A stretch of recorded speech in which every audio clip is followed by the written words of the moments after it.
días con todos. Por favor, agradecemos tomar asiento y poner sus celulares en vibrador para evitar interrupciones durante la exposición.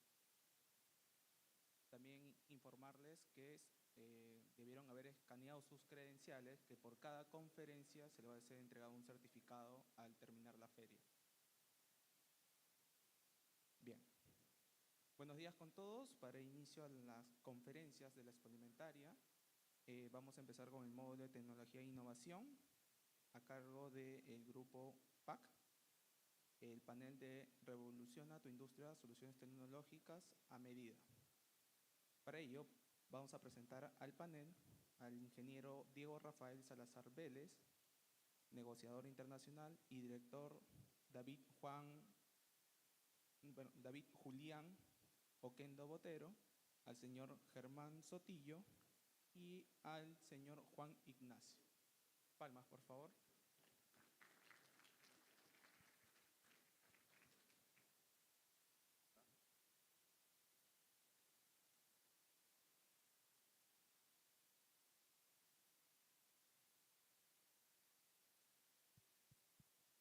Sí, sí.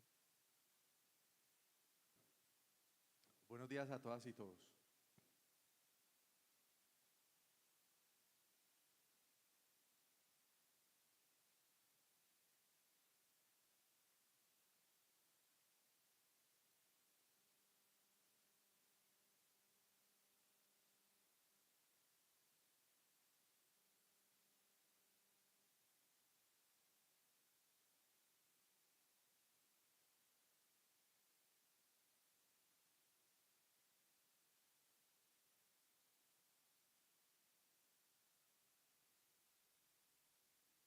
Bueno, de antemano muchísimas gracias a quienes están haciendo aquí presencia. Presento entonces nuevamente el equipo. Nos acompaña nuestro gerente y CEO Diego Salazar, nuestro director administrativo y de negocios internacionales David Julián Oquendo Botero y nuestro partner y ficha clave aquí para todo el tema de Horizonte Perú, el señor Germán Sotillo. ¿Quién les habla? Juan Ignacio Izaza, quien soy el director de soluciones logísticas para el grupo Agropac.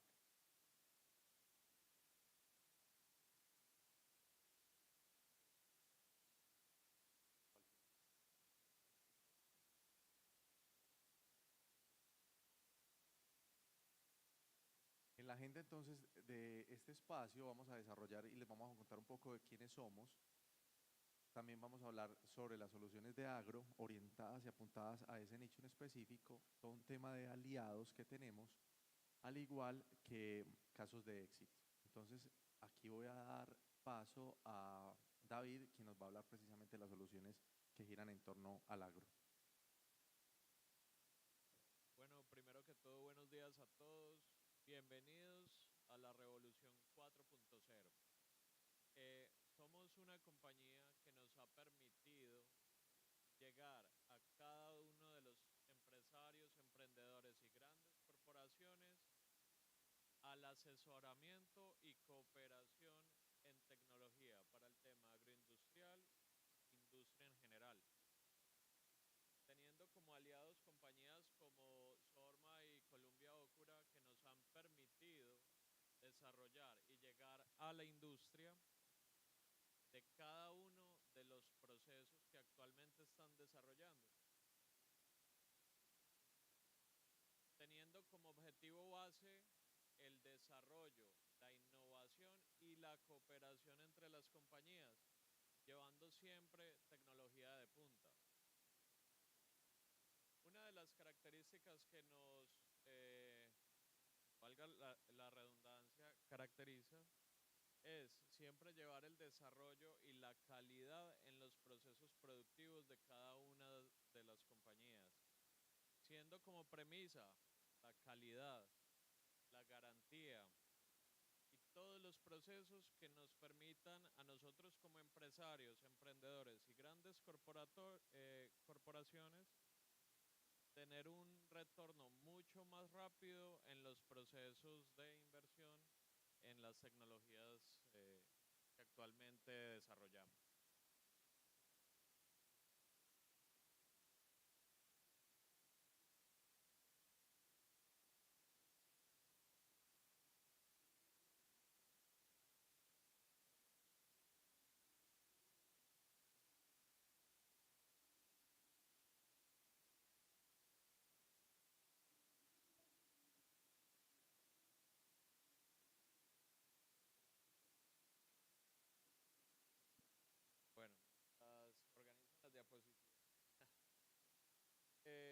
pueden observar, Grupo Agropac and Robotech y nuestro aliado estratégico en Perú, Sotitech, se ha encargado de llevar desarrollo a cada una de las corporaciones, donde no solo abarcamos temas agroindustriales, sino procesos de robótica y automatización de procesos más enfocados al mejoramiento productivo de cada una de las áreas de negocio que comprenden a la compañía. Em, para este caso, el ingeniero Diego Salazar nos va a dar una breve explicación sobre las soluciones de robótica. Gracias, David. Mm, buenos días a todos, muchas gracias por venir.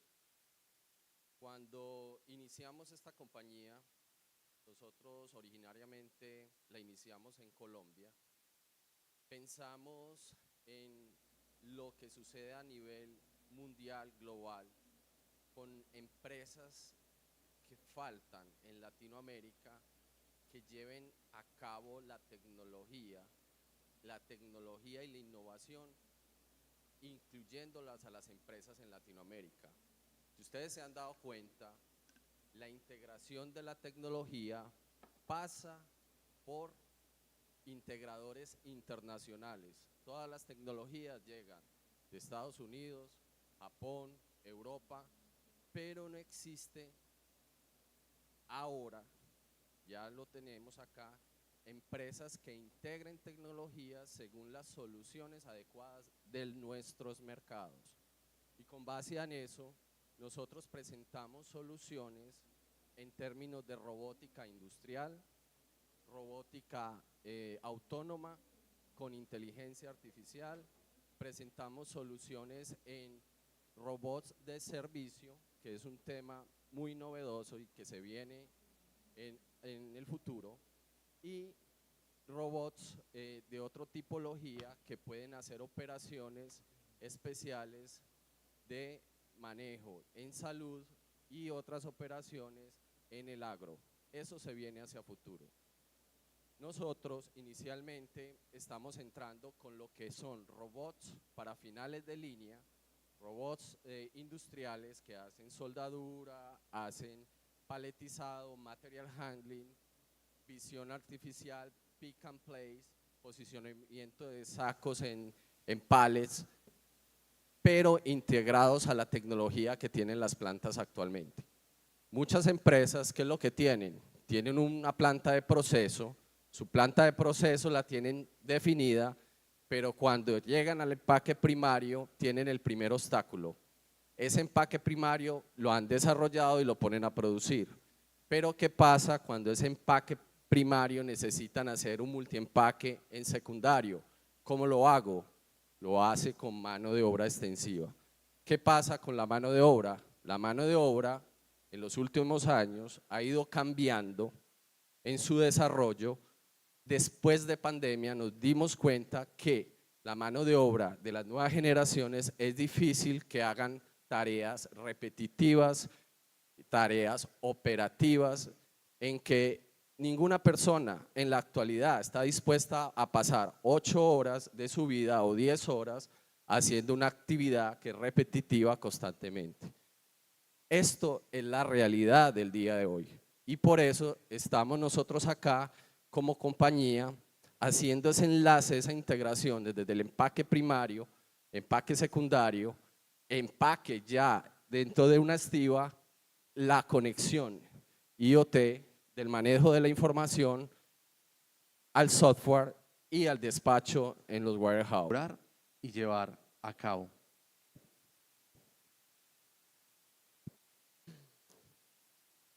Bueno, Juan lo estaba indicando ahorita, quizás el término AGV, muchas personas no lo pueden visualizar. Los robots AGV o sistemas AGV de transporte son sistemas autónomos guiados que permiten un movimiento por geoposicionamiento. Es decir, son equipos que permiten transportar los pallets, como Juan lo indicaba ahorita, y llevarlos de un punto a un punto B sin necesidad de que una persona esté constantemente verificando el proceso.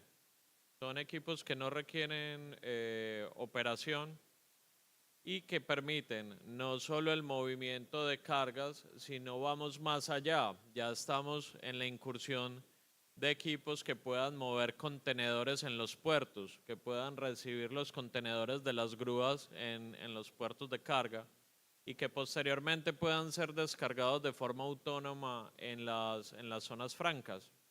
Entonces, más que un producto que la compañía puede ofrecer, es ese acompañamiento, ese asesoramiento en temas de ingeniería y desarrollo que muchas otras compañías seguramente dejan a un lado solo por el hecho de querer vender solo un producto.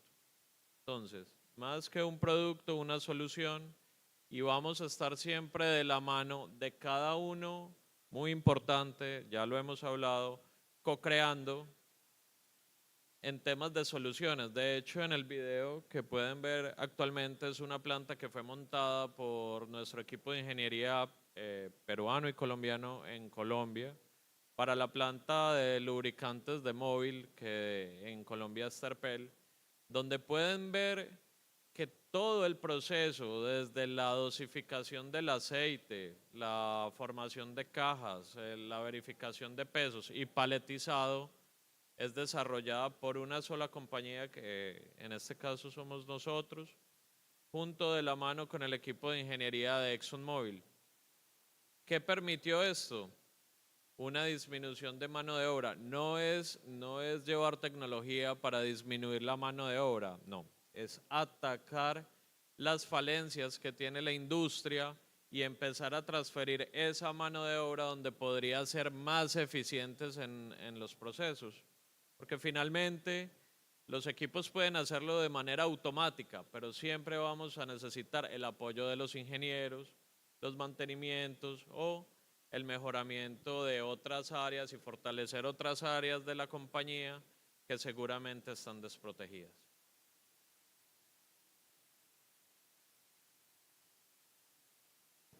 La verificación de equipos, ¿cómo la realizamos en compañía con nuestro aliado acá en Perú? Finalmente, no brindamos productos, brindamos soluciones. De hecho, certificamos a cada uno de los proveedores en maquinaria y robótica.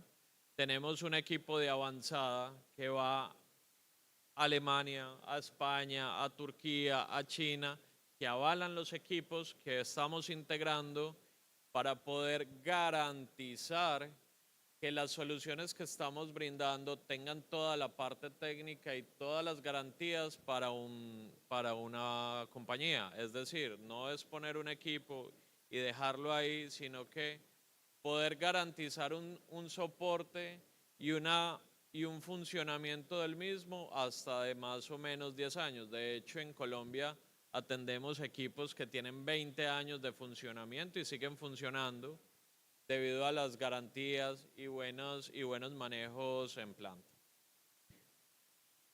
Una de las tecnologías más importantes, como lo decía Juan Ignacio ahora, era el tema, y lo repetía, son los temas de AGVs y procesos que actualmente ya no solo se ven en la industria o en la parte industrial de las compañías, sino que ya lo podemos ver en hotelería.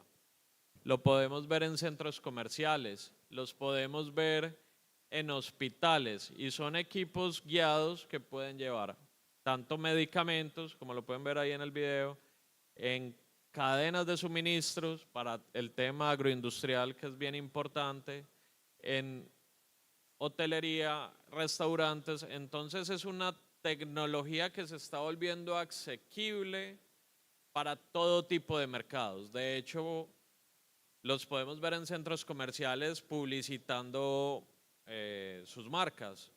Es un medio de comunicación mucho más amigable con el medio ambiente y que permite una distribución mucho más rápida de los procesos y de las marcas que nuestras compañías ofrecen.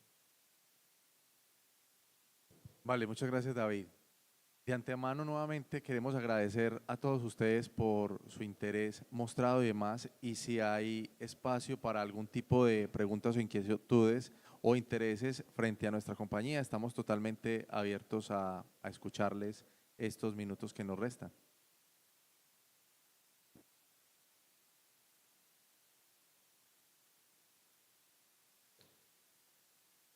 ¿Algún empresario, emprendedor tiene alguna duda, pregunta?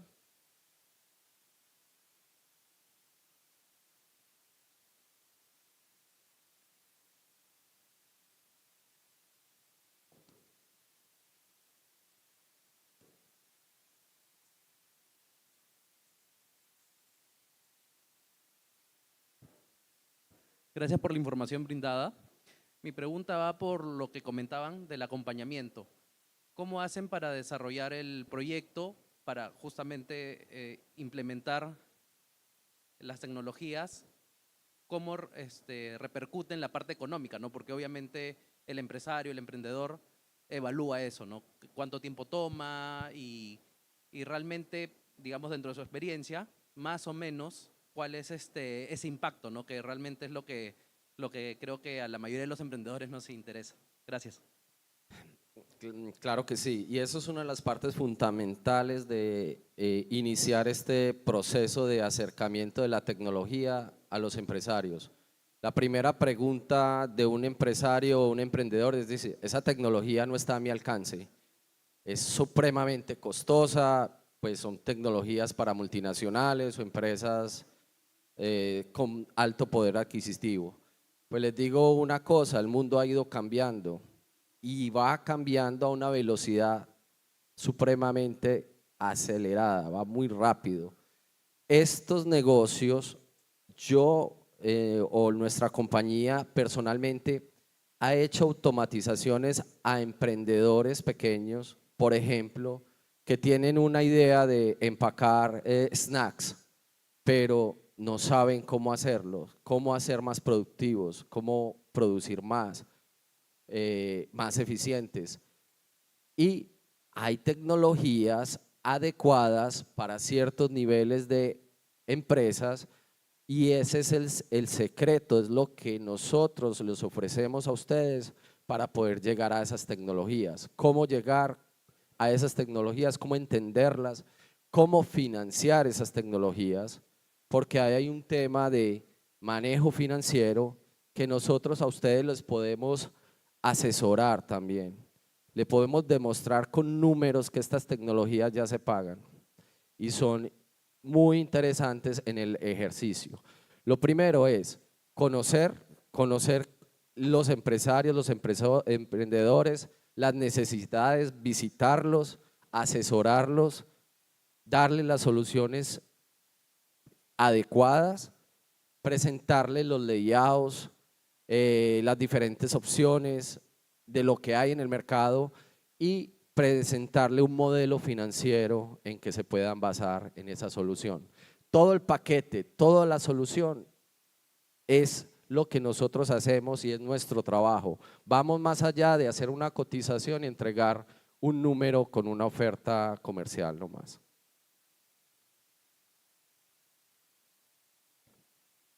Es muy importante lo que nos indicaba Diego.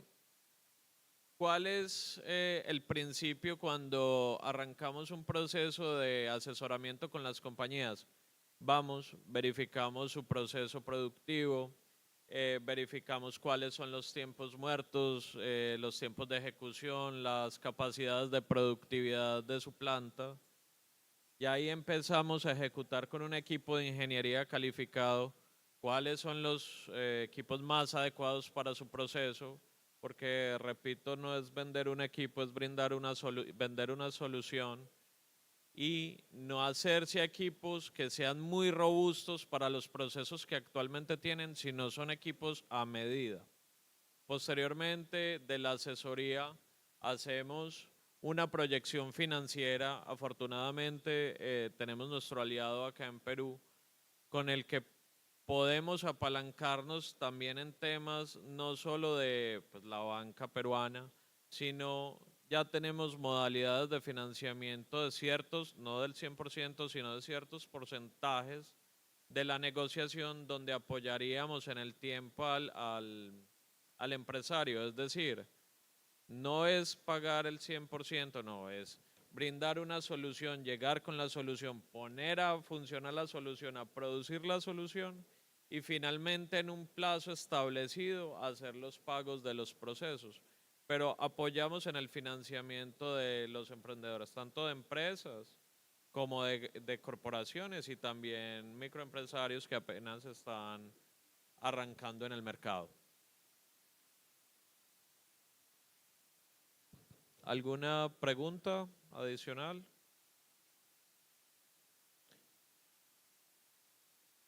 Allá.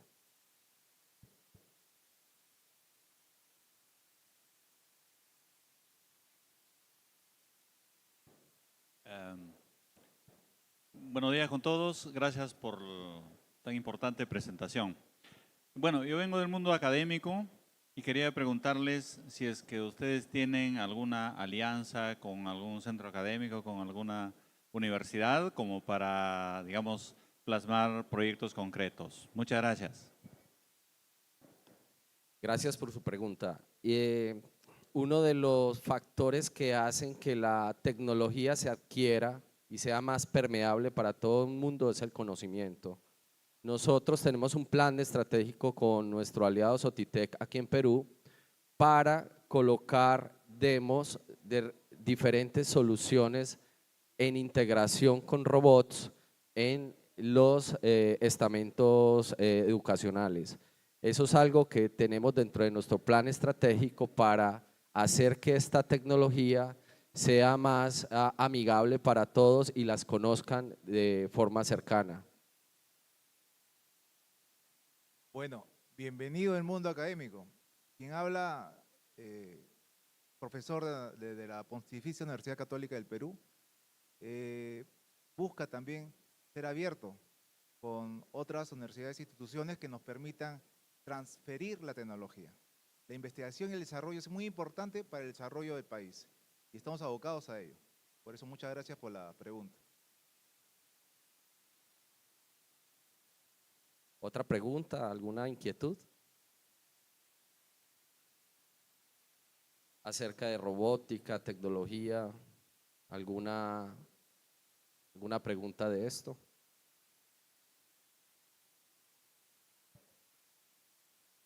Bien, al Bueno, parecer yo creo no- que tenemos la tecnología clara. Nos pueden seguir en el stand, estamos en el F86 y 87.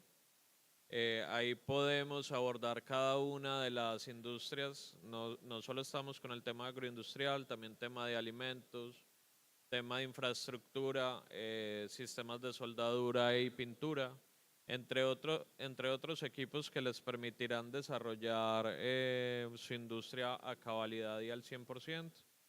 Muchas gracias por la asistencia y los esperamos en el stand. Muchas gracias al grupo Agropac.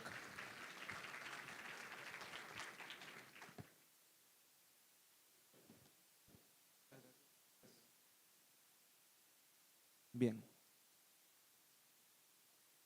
Muchas gracias al grupo Agropac por su excelente exposición. A continuación tendremos la ponencia Cómo la digitalización y la inteligencia artificial están transformando la agricultura, a cargo de la empresa Space AG, con el expositor biólogo magíster en recursos naturales, Waldo Dávila Peralta. Mr. Waldo.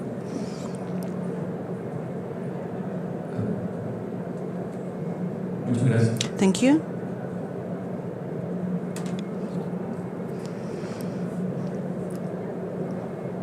Buenas tardes. Good afternoon, everybody. My name is, well, I was introduced, Manuel Davila. I represent the company Space AG, and I want to start this presentation with our mission. Next, please. That is feeding the world better, the planet better, and we are actually doing it. And you may wonder, how are we doing it? And to give you a little more context, and it's not very well known in Peru, is the land, Peru is a land of superfood. Food that is considered with high amount of vitamins, antioxidants, and things that help the human health. We can find asparagus, blueberries, grapes, avocados, and we have a privilege. We are the top of the ranking in agro export of these products. And this is because of the growth of these agro exports companies. As we see since the trends of 2008, there has been a lot of growth in production and in area. And by growing, the companies find some difficulties in their processes, and these processes can be either solved through digitalization or AI, artificial intelligence. Next, please. What issues are we solving? One of them is how to take better decisions. Manual register of the data with pencil and paper, because the process it used to be like taking the information with the worker at the field. They would take the information through some charts that they would print themselves. They mark the charts, placing the numbers, and then this information go to a supervisor that they would go through. Then the digitalization, and they would collect information in different Excel sheets, and this way they would create the report. As we can see, is that there are several moments that there could be issues, there could be problems, from taking information at the field till the creation of the report. And that is going to be useful for us for the first item, to make better decisions. These decisions should be made on time, not waiting until the moment arises. And second, these decisions should be quality, taken with data that express the reality of what is actually happening in the field. The third item is extrapolation of the samples. Because of digitalization, we can actually know specifically when or where in the field we can collect information, and we take that to maps. And in those maps, extrapolate information, because we have the necessary samples to be able to know or extrapolate information. An example would be the samples taken in phytosanitary area. We can know the specific number of insects found in specific plants, and as we have a set of samples, we can create different models and know where in the field have more density of these bugs, these insects, to be able to focalize the action or a remediation action. The fourth item is bad organization of the information. As I mentioned, these Excel sheets, they are, if we have one platform, this could be reduced, and we could find them in only one platform, and the other topics come directly from the previous one, how to manage the information if there is no digitalization. Next, please. How are we doing it? Well, currently we have several different technologies available, such as use of satellites, drones, sensors. Within the sensor, we can find different stations, humidity sensors. Within this, we can also find the weather controls, AI, artificial intelligence, with machine learning, that has helped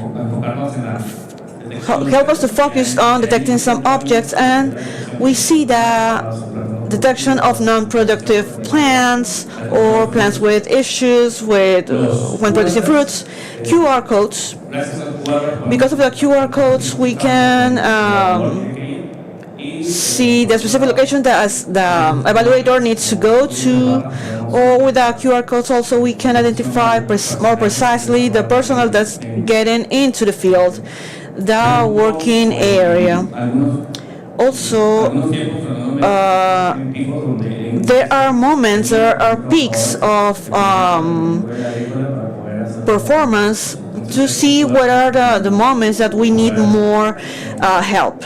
Or with the QR code, they're going to help us to identify them quickly and to do the record. All this information is gathered in one platform, would be one big information that we can have, the big data, and that would help us to see this information. Next, please. As I mentioned before, all this goes into one platform. Basically, all the resources of information, all the sources of information go into this one platform to be able to take immediate action. Next, please. And with that, we can mention some examples of success stories. The hortifruit company, they used to have problems with two fields. They were close to one another. One of them produced more and the other one produced less, and both had the same variety of plants, and they suspected that the watering system was the cause, actually, of the difference.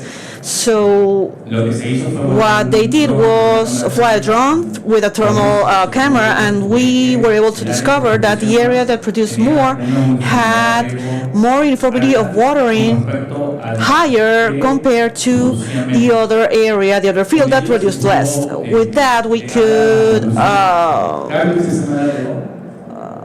change the watering system, and because of that there was a better performance of the fields, of the crops, less and increased 20% in performance and in crops. Another example is Pampa. They used to have a problem also of uniformity in sense of performance. We saw this through satellite images. It was of humidity, because of the humidity, and either to zonify the areas, the crop, to lower the humidity, and because of that we were able to solve the issues and to improve the performance at 40%. And the last example is detection on not productive and dead plants in Agricola Riachuelo. This was done because of with the help of drone images and the help of AI.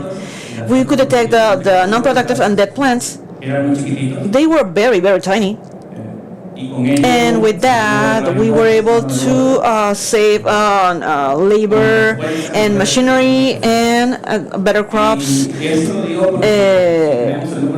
If we have the number of plants and we do the math with the production in one area, we can add up what volume of product we could get.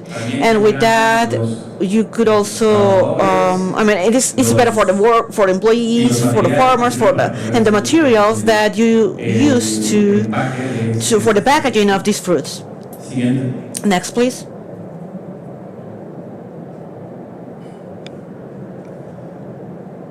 Well, to understand a bit better the solutions, let me explain this to you. That's what I want to mention about the Riachuelo case. As you can see on the left, we can see the drone images.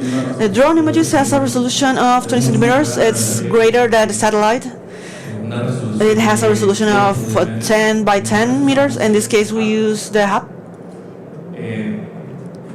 This resolution helps us to basically detect the areas where there are no plants or very tiny plants. And because of the AI, we can detect automatically several areas.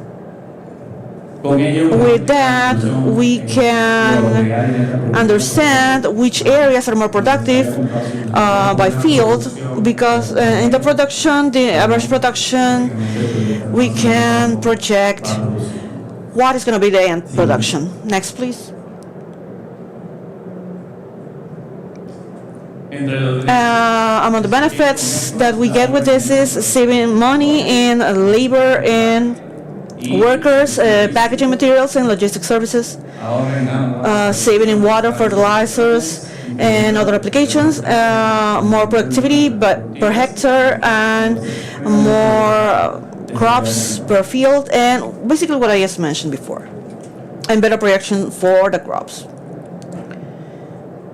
Another solution that we are seeing is the monitoring the growth of the crops. We can do that because also of the drone images, but the sensor that we use to take the images, to take the photos of the areas, are a bit different. The infrared camera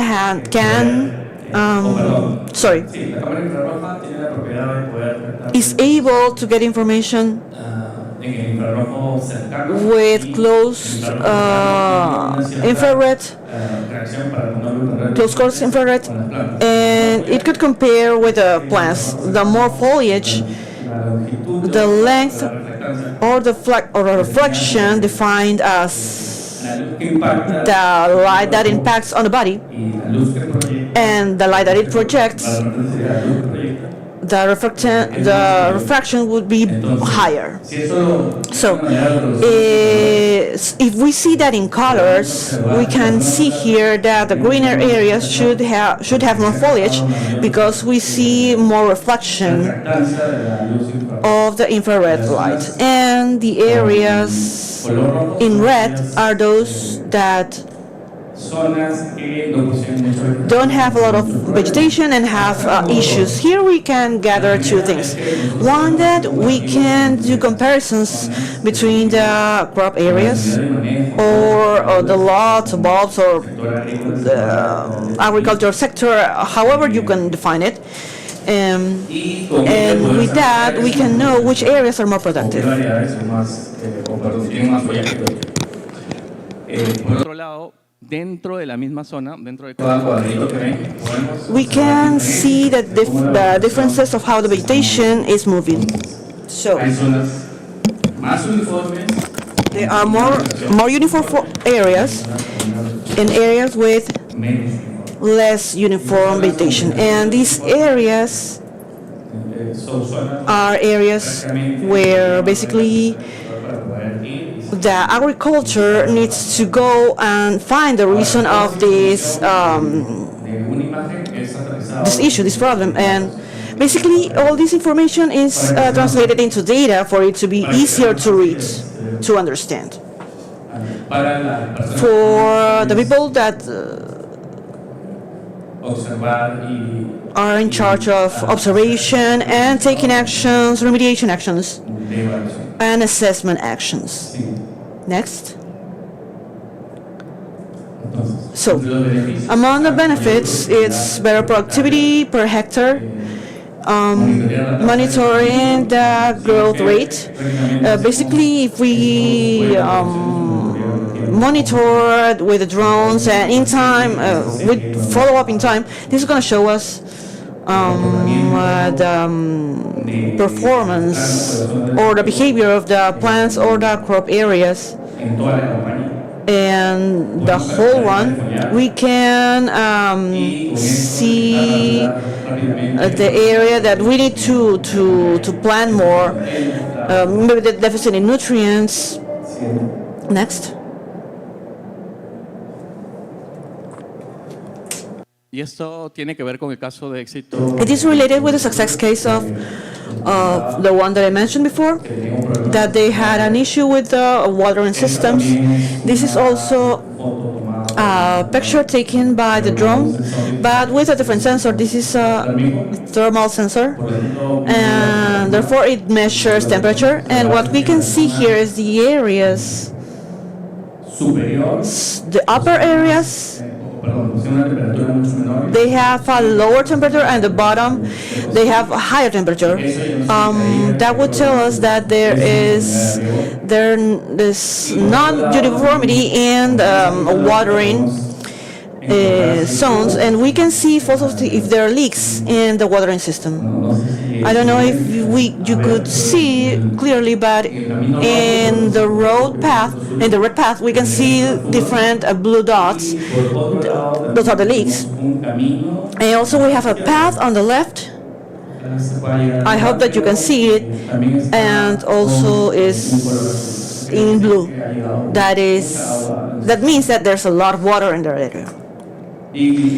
And just by looking at this image, we can make a decision about what's happening in the field. So with that, we can detect areas with hydro stress, water leaks, to improve actually we can improve the watering system. We can see and tackle and do maintenance on the areas that have issues, that problem, there's leaks, and also we can save on fertilizers and watering systems. Fertilizers are considered either or are more expensive than the actual watering system when we work on the crops, on the fields. This is another solution that we are given, this monitoring, watering in real time. I've mentioned before that we use sensors. This is an example of an integration with the sensor, Tahil sensor. This is a sensor, in this case, it's a controller that has a cloud sending from the local information to the cloud, and we gather this information from the cloud according to our needs, and we show it to the platform. We use this information and we make it more simple to enter the information. Maybe someone who's not very familiar with all these kind of reports or with the controller could quickly go through the data in the platform in one go. Next, please. With this, we can know if there is a leak or an issue. We have different levels of in the process, very specific levels and also very general levels. For example, a person who makes decision in the management level, and with those reports we can see if the process is going according to what is planned. And with that also we reduce the cost of water and fertilizers. Another sensor that we use is a meteorological sensor. Many of them are very common in agriculture. All this information also, we integrate that with the with other systems to gather more concise information. Also, we use Global Up.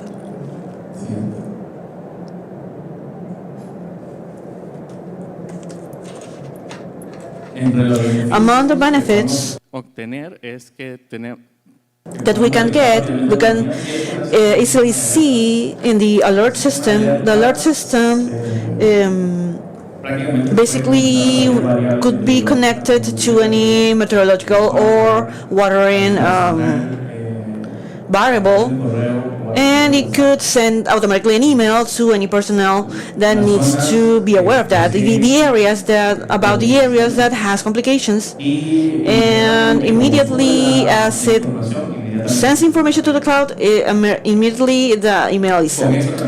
And We also can monitor the high or low temperatures, radiation, precipitation, and correct the issue, solve the issue. If we have an alert, for example, of high radiation, UV radiation, we can take the measures to solve, for example, to apply methods that protect the plants.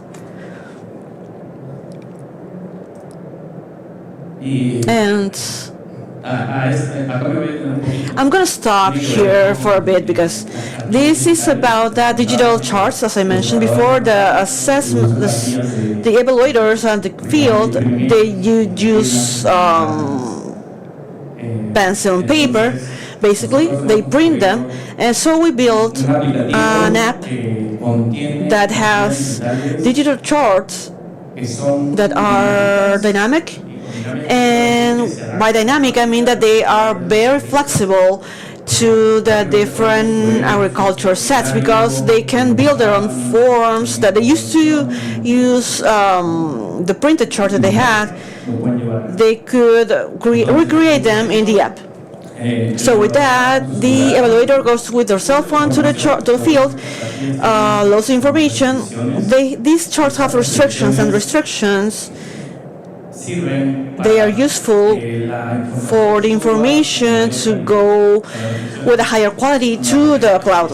Restriction, I mean, if it's they cannot enter text, how many characters they could enter, how many, if you could link to a database.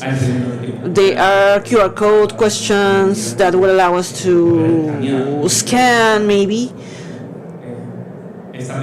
This app allows us to scan the QR code and take it immediately and take it to the app. And with that, we can take the information to the cloud. Basically, it would be in a database, in a safe database. The example that I am mentioning is an example of a census. Basically, every dot is a plant, and we can get to that level of detail. I mean, they would do it with the pencil and paper, and we have it in the app. And the benefits of using basically this digital chart, digital form, is to stop using pencil, paper, pen and paper. It's not only eliminating the use of the print version, but we eliminate the transfer methods, because it used to be like one person to another and to another and to another, and maybe one person would write a number not very legibly, it wouldn't even understand, and would be cause issues to a different numbers each report. So having information in the cloud, along with the automated reports that we have, basically we would have all the information to the decision makers, all the information ready to go for them to do the corrections in time. This information is being uploaded in real time. It's uploaded to the cloud, and immediately I am able to see that information in the platform. And the app also works without internet, can work without internet. That is, I go to the field, I fill my digital chart, and in that moment I cannot upload the samples, because for that I need internet, but with the chart I don't need internet. And with the last part, I wanted to mention as well that we have precise location of the samples. That is, that if the evaluator takes a sample in a location that they shouldn't be, it could be, we could also get the information how long it took him to get a sample, to upload a sample, and which path, which route did he take. And some people used to say that they have modified the behavior of some evaluators for them not to be, let's say, like hang out and not do their work, but actually it follows the path that they are they are doing, and for them to actually do their work in the correct time. And now a bit more in AI. As I mentioned before, we use it for dead plants, for knowing where the dead plants or non-productive plants are. And with that, I want to tell you a bit about this history, about how this started. 7 years ago, we started with this project. We started with algorithms of machine learning, a bit of the AI, and these algorithms. And the example that I'm showing you is for avocado. Then we started using more advanced algorithms. In 2008, I think we started seeing a deep learning wave, and with that, we were able to detect with the algorithm detection. We used this method also in apples, and we also started using it more actually for blueberries. We started using pictures of first stock images from internet, and then some clients would send us their images from their fields, and we would read them with the AI method. And after that, we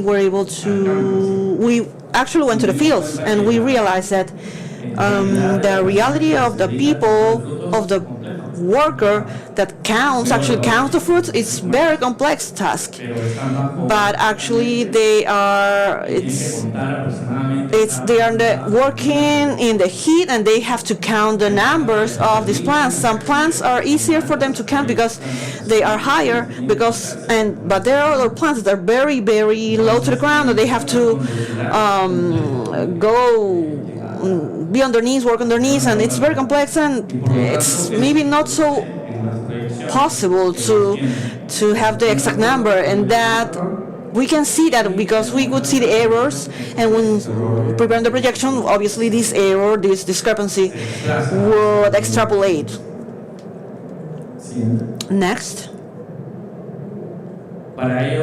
For that, we standardized the process of different moments of the blueberry, from flowers to the fruit itself, to mature the ripe fruit. And I want to highlight this because somehow every agriculture has different methods on how they see the moments of the fruit. Even within, for the evaluators, I mean, they see the different colors in a different way. So we try to standardize these aspects, these moments, let's say, of the fruit. And on the field, we started with the tests. We took photos. We started, we send this, we send these pictures through an algorithm, and then we have the results.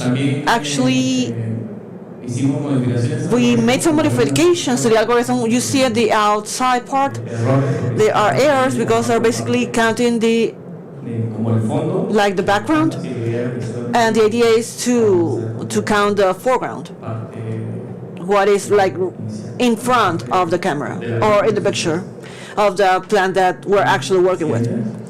Next. And that took us to our report, what counted on the fruits and on the pictures that we did the sample. Counting the fruits is one part of the process, because the process is actually much more complex. Within the process, we have to do a sampling, and the sampling should represent the process. Right now, the sampling that we use for the prediction is not representative of the process, because actually counting a plant it takes about, for 4 people, 20 minutes. And doing a representative sampling, it's a lot of money. So somehow with this we can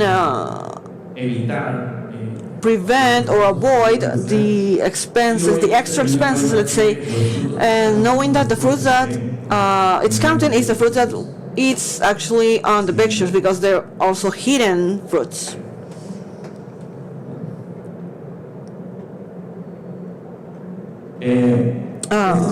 This is one of the products that we have nowadays.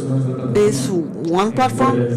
What I mentioned is that the sensors and the digital capture, and with the help of the information from satellites and drones, we can see something that we would normally not see. As we saw before, the drones and satellites help us to understand patterns or see patterns with the sensors, and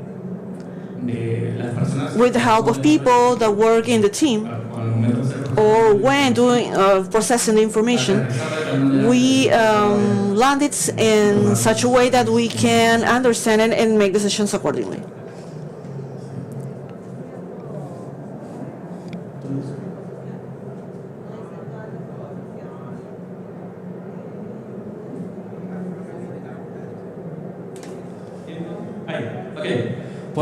So we can, maybe that would be the end of the presentation. And do you have any questions?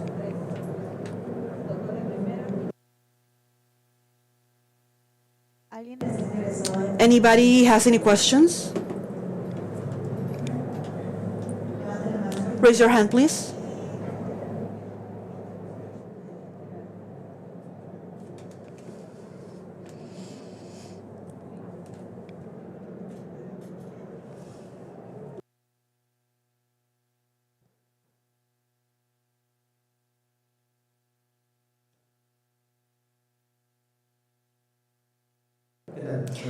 Hello.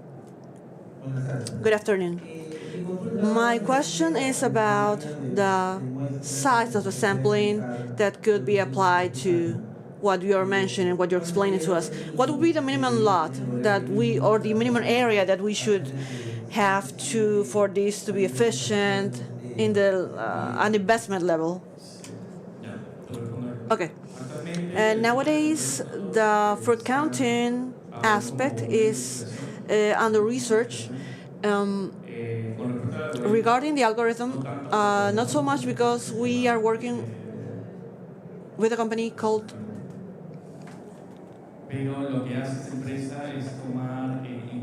is taking the information from videos, and we do a representative sampling. For example, from 50 rows, we take the half of that, and we do per sectors, or to get more intensity in the samples. All this information we were able to take to do the counting of the food. Only as a learning aspect, the problem that we're facing right now is traceability, because not actually the counting. In counting and the fruits, it reduced in 10%. It's 4% or something like that. So it's something interesting, and that taken to numbers, it's better. But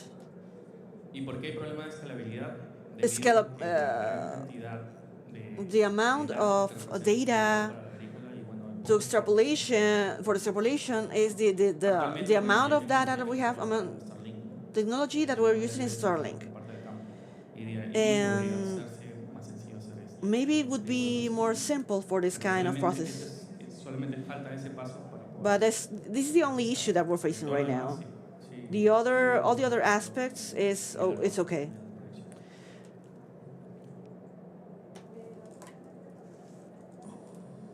The company is called Bitwise. Hello, good afternoon. I'm producer of fruits. My question is about when we do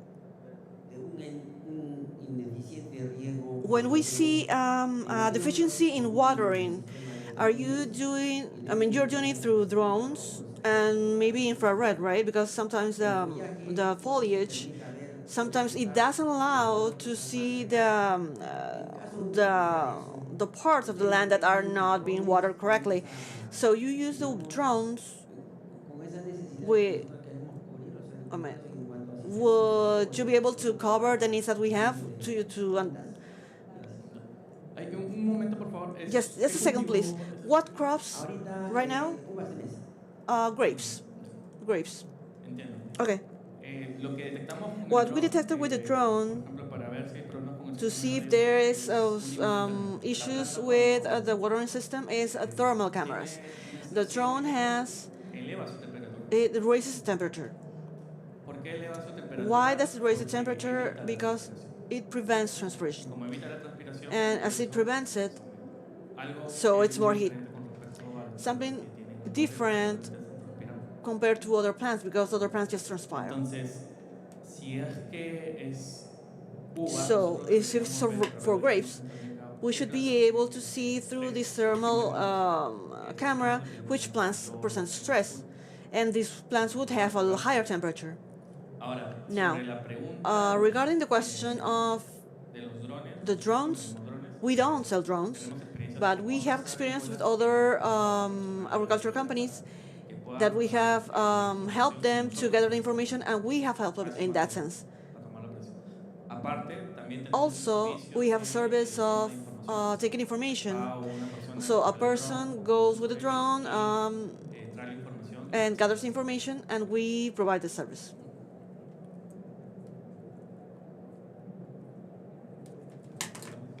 Any other question?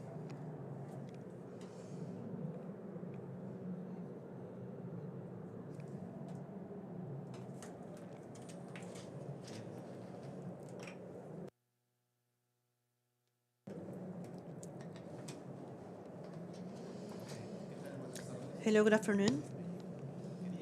I wanted to ask regarding the platform that connected with Point 2. Could you take corrective actions from the platform itself, or it's only visualization? That's it? Okay. Sí, Yeah. actualmente Currently, we are solamente recopilando la only gathering the information.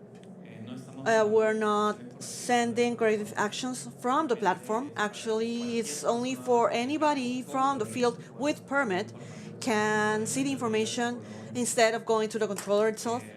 But nowadays, yeah, the corrective actions are by the controller itself. pero But hay que recordar we need to remember that there are supervisors that are not al control de riego. sticking to the control, the watering control, because there's a supervisor control. Le llega la alerta y So if the supervisor sees the alert, he's looking and calling what's going on. And it could be integrated with the alcohol controller. Sorry? It could be integrated with the alcohol controllers. Nowadays, we have integrated with alcohol. esta empresa chilena We are working with this Chilean company from Chile for controllers. I'm sorry, I forget the name. pero But tenemos yeah, we have another company, Dream 2 but Dream 1 and Dream 2, Dream 1 and Dream 2, and somehow controllers that work with Dream 1. Netafim has some that they are fairly similar to the data or the controller that, that they gather, and we una aplicación para que envíen have an app for sending information to the cloud, and from the cloud we can make that information visible. But yeah.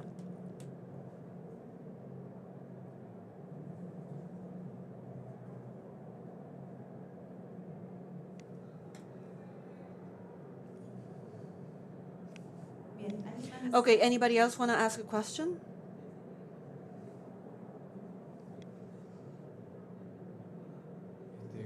Yes, thank you. I don't know if you have, you could tell us about, with some examples of how much the productivity has been improved with these apps. Yeah. Regarding the productivity, we have the examples of the success stories that I mentioned related to Imagine. Regarding digitalization, we see that the agriculture companies like seeing a reduction of time. They have the reports in seconds. And about examples, for example, in personal management, there are agricultural companies that had issues with the buses. For example, in the bus, they used to rent the bus, and if it's people that were not employees that would take the bus, they wanted to know about that, how to prevent that, and with technology, we were able to reduce those issues because they knew where the buses would stop and how many people would enter the bus company bus, and as soon as they would take the bus, they would get into the record, and so they would know the agriculture personnel for these different tasks for that day. So about exact numbers, I'm not so much into the numbers per se, but more in the technical part. But actually, we do see that the farms have taken a lot of power on what was an issue before.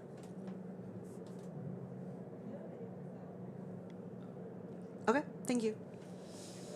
Well, we thank Magister Walter Davidava for his presentation. And with this, we finish the second presentation. We would be back at 2:15 p.m. Please, for this next presentation, this certification, please scan your QR codes to have the certification of this presentation. Thank you.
Logística inteligente. Somos operadores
Buenas tardes con todos.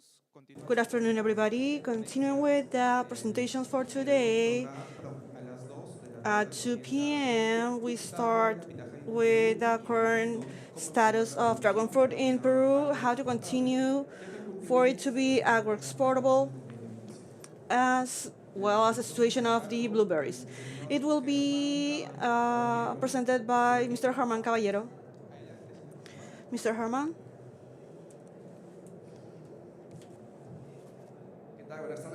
Good afternoon, everybody. How are you? Thank you for coming to see what the status of pitahaya currently in the market, and we're going to explain to you how the dream started in Peru. It's an agro-export company. And also I'm going to explain to you how we have been analyzing the market since 2017, actually, how the market of pitahaya or dragon fruit has been growing in the world, not only in Peru.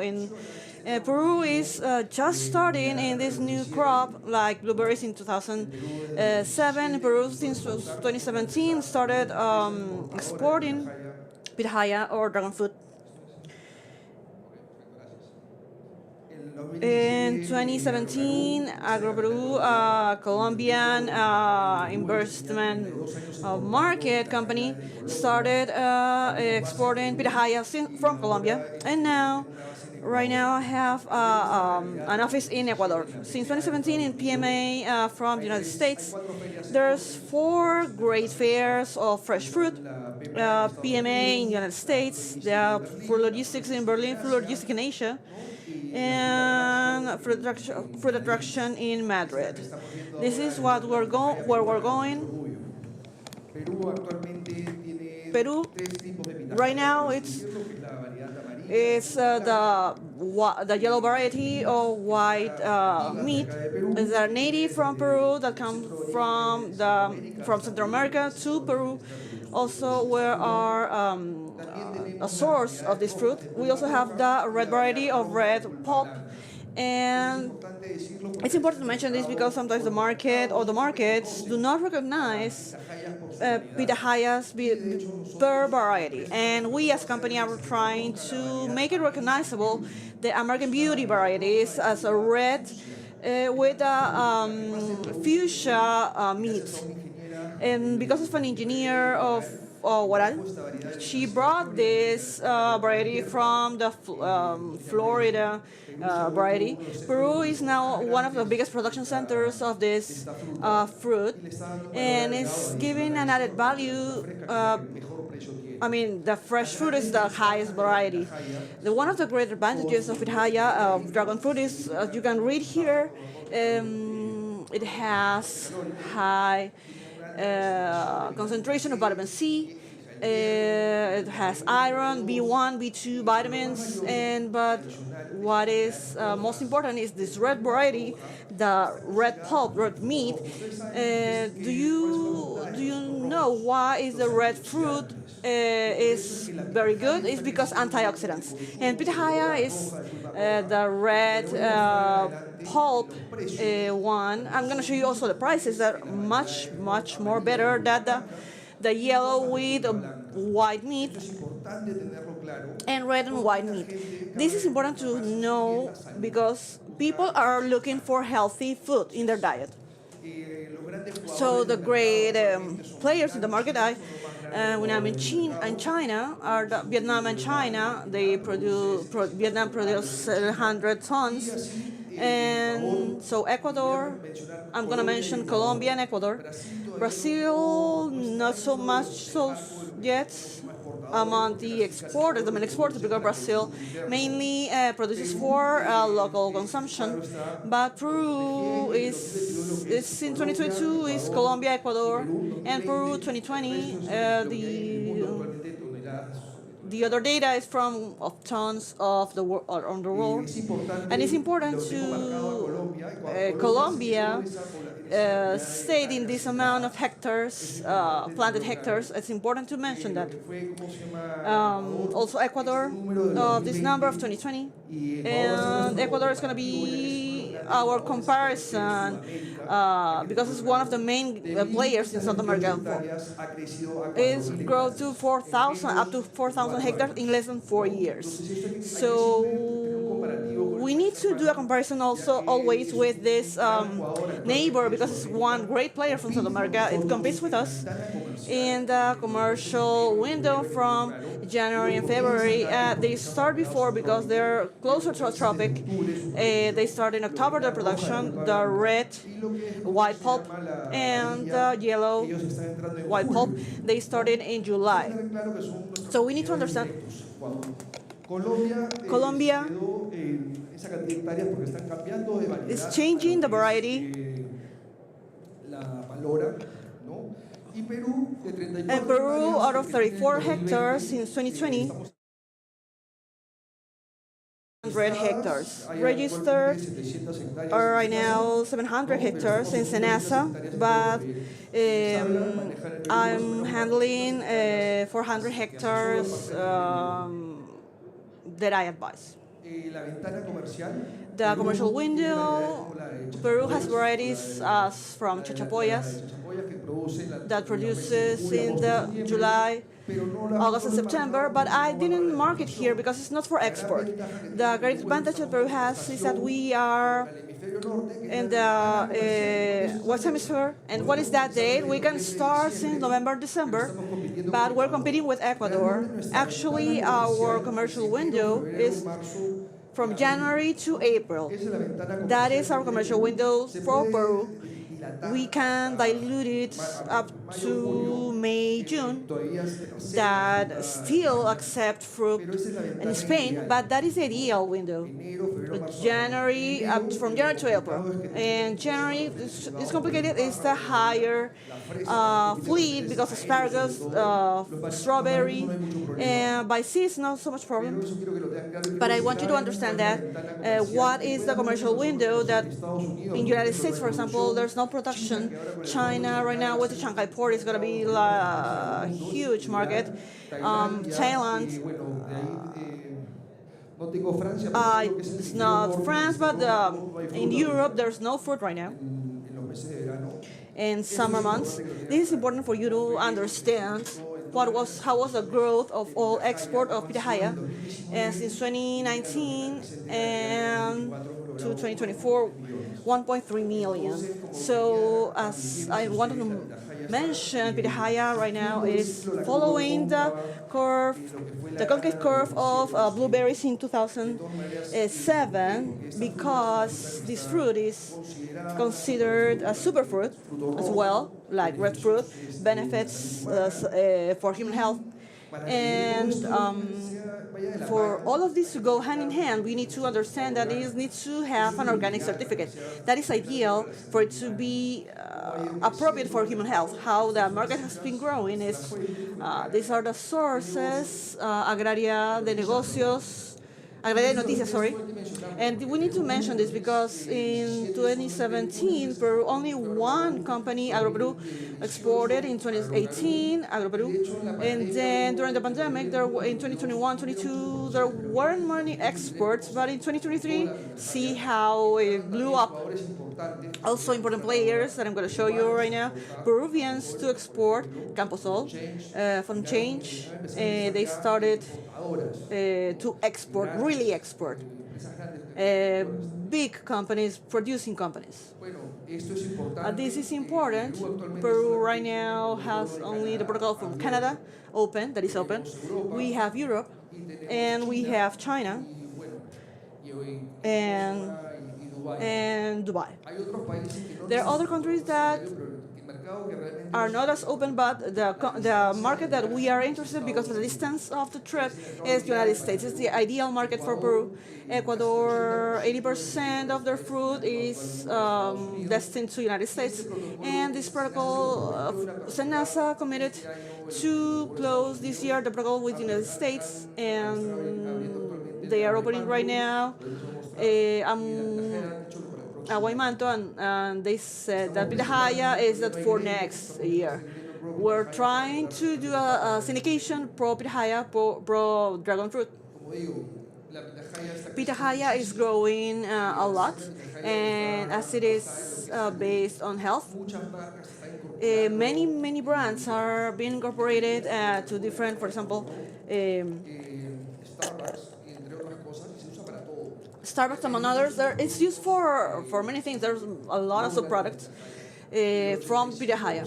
85% is exported as fresh fruit, and 15% is always as industrial use, industrial fruit. So it's part of our mission to see the side products that could be obtained from these products and try to incorporate it in different things, different markets. Right now we have collagen. It's one of the proposals that that we have prepared, we have produced. It's SAP Farms brand. We are getting a beer, gelatin, different subproducts to give it an added value to this crop that for us it's getting to the level of the blueberries. Right now we are the #1 producers of blueberries in the world. So this is part of, in the philosophy and the mission of Big Farm is promote the local consumption and foreign consumption of this fruit. Some samples of what we are, the price of the pitahaya in Walmart, the red with white meat, $4.96. For fruits, it's 1 kilo. 4 pieces is 1 kilo. Different markets, United States and Spain and China. United States $4.96, Spain $9, China is $4 each. And this is sort of the prices that it's being sold right now. It's being considered as a superfruit, and it has a lot of benefits. Sorry.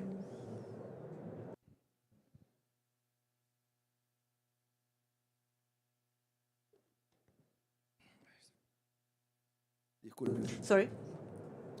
Well, now we're going to talk about the international market. I'm going to show you the historical prices.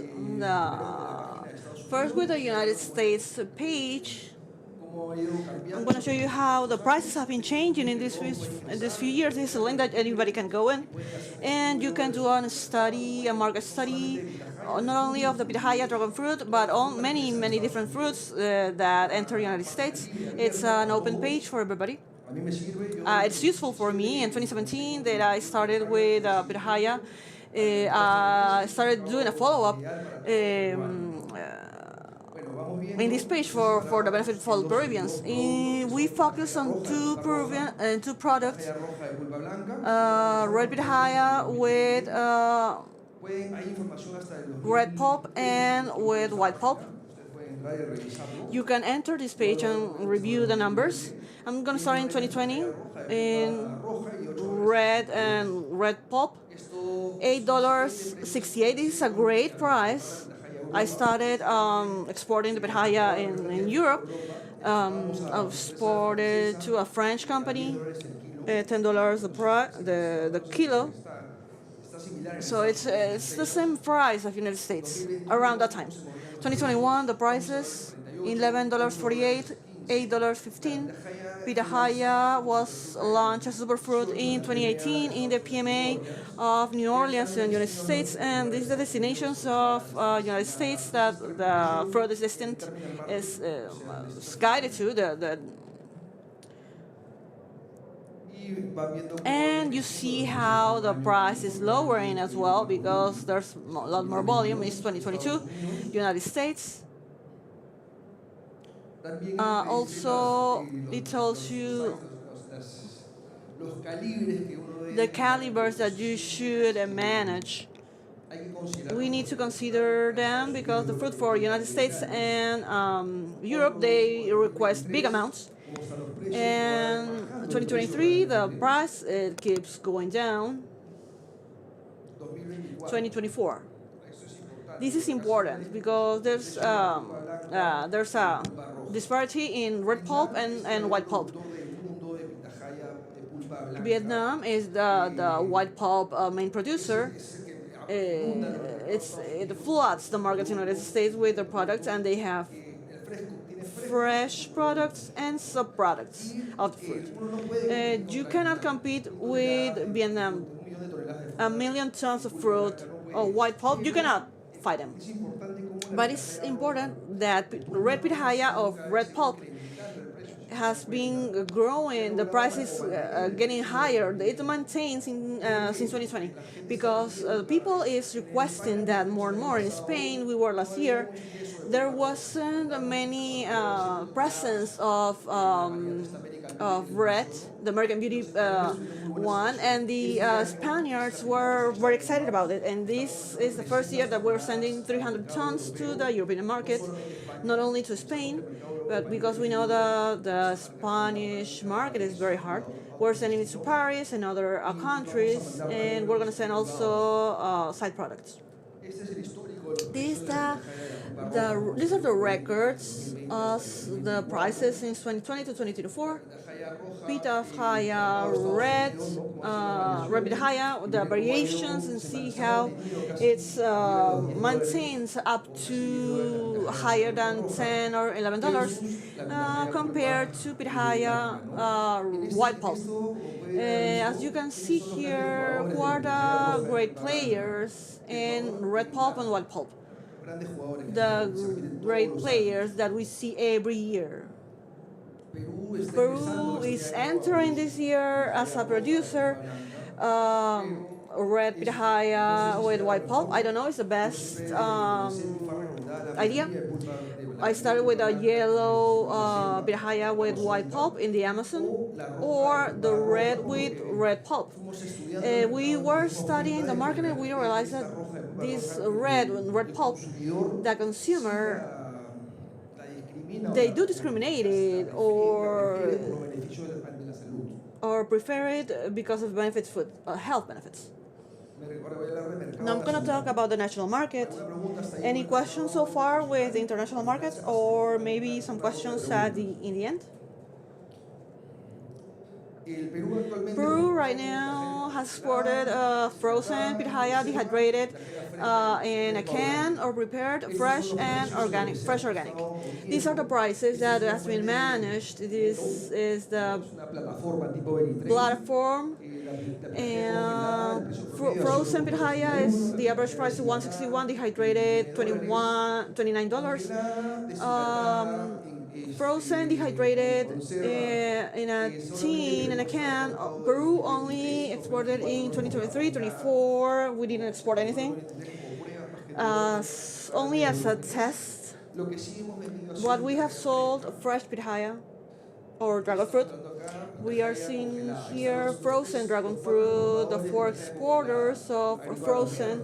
Agrícola Los Medanos, very well known. Camposol in Trujillo, Damper in Trujillo as well, and Mebol in Lima. Pitahaya, dehydrated pitahaya, only one company, MX Futura. And in a can or prepared, Mondo Impreditore y Arcor. Processed. This is the processed version of the fruit. And the great producers, the Camposol, the biggest, the tons that they have prepared.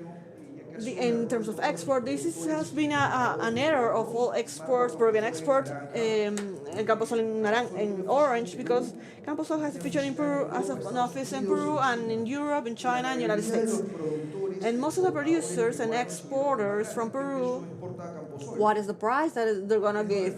$3 to pay less taxes, I guess, because here in Peru, because they export themselves. They do not export ourselves because we knew the market and we knew that pitahaya was about $6.50 or something, $7.50, $5.50. But I couldn't request $6.50 because I didn't have certification the first year. I didn't have Global Grasp organic certification. I was going to the retail seller. So I started with 5 clients, and we sent these wholesalers this fruit, and they didn't request certification. But this year we have the organic certification, the Global Gas certification, and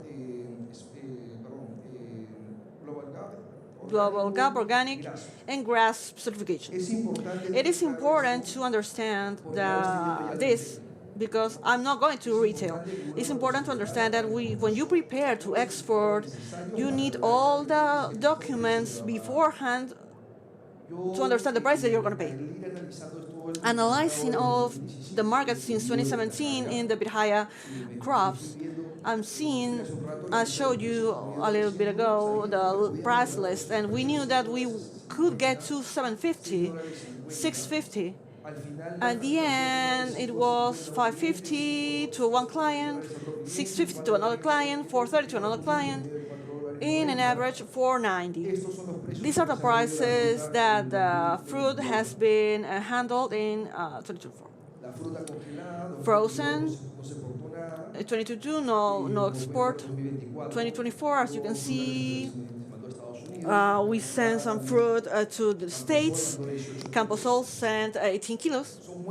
Samples, basically samples. Peru is barely starting, as I mentioned, the Pirahaya crops, dragon fruit crops.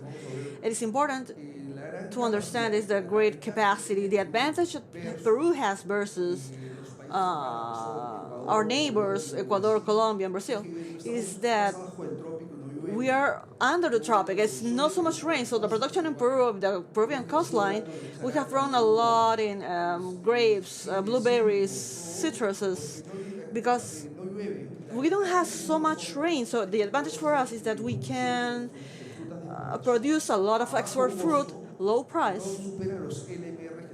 Don't go up the limits. We can do organic pirahaya at a great price, at a low price. The issue with Ecuador and Colombia, because they surpass the LMRs at the destination, and all the fruit, the yellow pirahaya, is the rejection from Ecuador because of LMR. Because SENASA does not control that, the access to the Ecuadorian fruit to Peru. Well, those are other data. Here is the export for dehydrated pitaya. This is the prices in 2023, what they sent.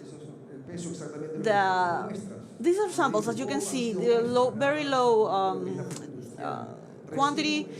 Right now, we are started yesterday and today in Expoalimentaria. Most clients coming to our stand is about the frozen pulp, frozen slices. This is the real market of export of the fruit, because as with the avocado, you send it as a slice, you send it as half an avocado. Also, that's the same case with pitahaya, frozen pulp, slices or cubes. Fresh pitahaya or fresh dragon fruit, the fresh fruit in 2022. Record is the only was the only exporter up to this week. Then we got 2023. We had once again reactivated all the exports. We see all the export fresh pirahaya export companies. We see the amounts per kilos. 86 tons was in total in 2023. And it's important to understand that, to know that, because the timelines I'm going to show you in a little bit for you to see. In 2024, we managed over 400, 700 tons of fresh fruit, almost 6 times from one year to another. So the main core that we have is the export of the main players in Peru, and the companies and the people that exported. We are the second exporter this year. It's a new company, Epifarms, but we managed the best price. The best production and the best price is the most important aspect.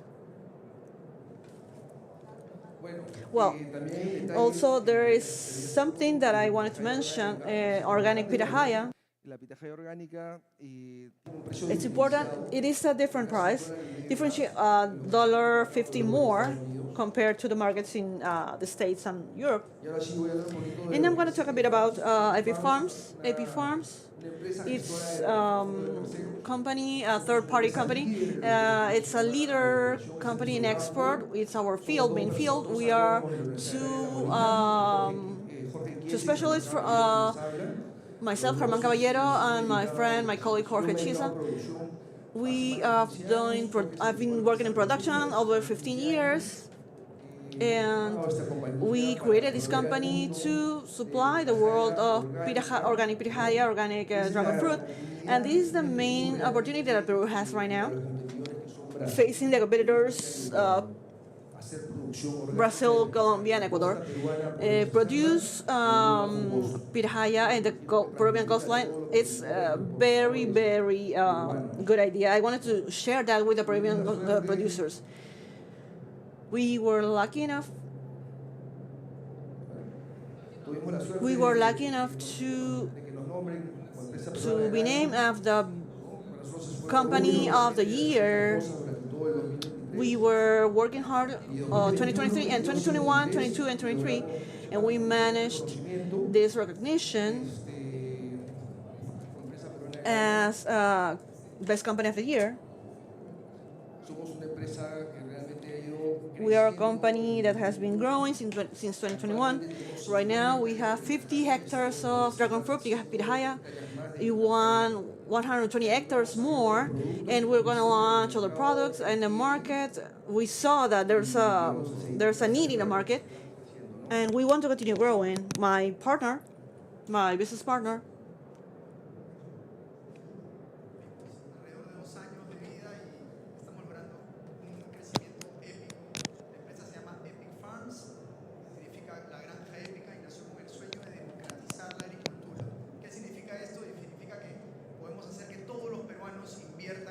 económica más importante y que más trabajo genera en el país, que es la agricultura. La única actividad que no dejó de crecer a pesar de la pandemia, a pesar de todos los problemas, y sigue creciendo. Somos una empresa peruana con 2 empresarios peruanos, ingenieros agrónomos, y los invitamos a conocer nuestra empresa que se llama epicfarms.pe. Gracias. Muchas gracias. Un aplauso, por favor. Tú sabes, Pierangeli, que ahora que lo menciona, Epic Farms realmente tiene un sistema muy interesante donde uno hace una pequeña inversión y es parte justamente del crecimiento agrícola del Perú. Es muy importante lo que acaba de mencionar. Realmente los felicito porque es verdad, en 2 años han crecido muchísimo y eso significa que seguimos creciendo como país. Muy importante. Muy bien. Adelante. Así es. Well, as I mentioned before, last year we went to for attraction. We have been doing our due diligence, and we are ready to show you how to do things great. We are an agriculture company, global grasp, organic global grasp. What is going to differentiate the Peruvian fruit against the great competitors in South America is that we have our certificate, that organic certificate. And it's a superfruit, a fruit that for human health, it's sort of medicinal, let's say. Because it's completely organic to be considered medicinal, it needs to have an organic certificate. These are some pictures of our fruit, our first crop. We needed to have a production, increased production, this 2024. It takes 8 months, but we managed to make a production to understand the market, the global gas. And thank you so much. And I don't know if anybody has any questions about the market, the motion of the market. Any question?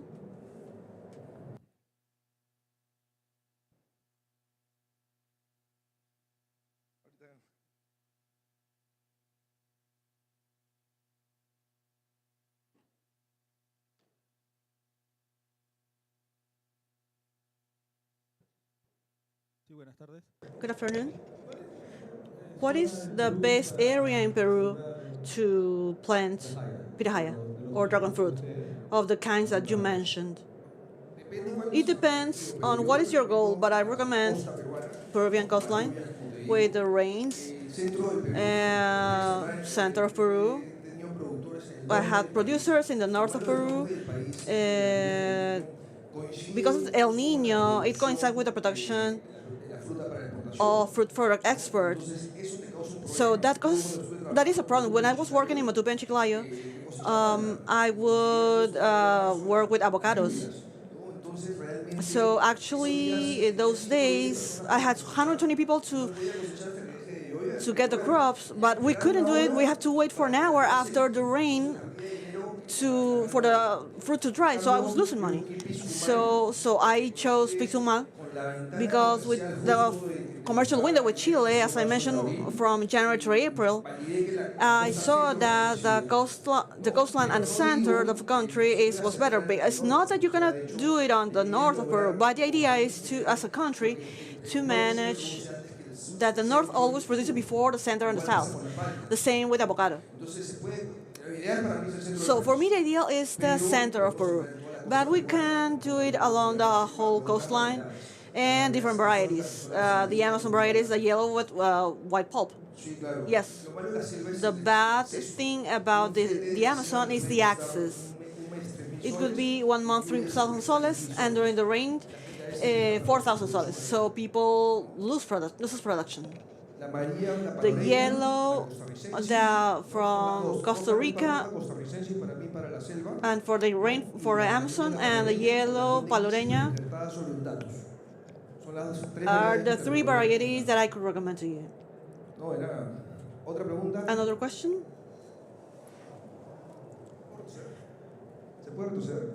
Could we go back? Good afternoon. We are from La Molina, on the university. I think we studied together. I congratulate your company.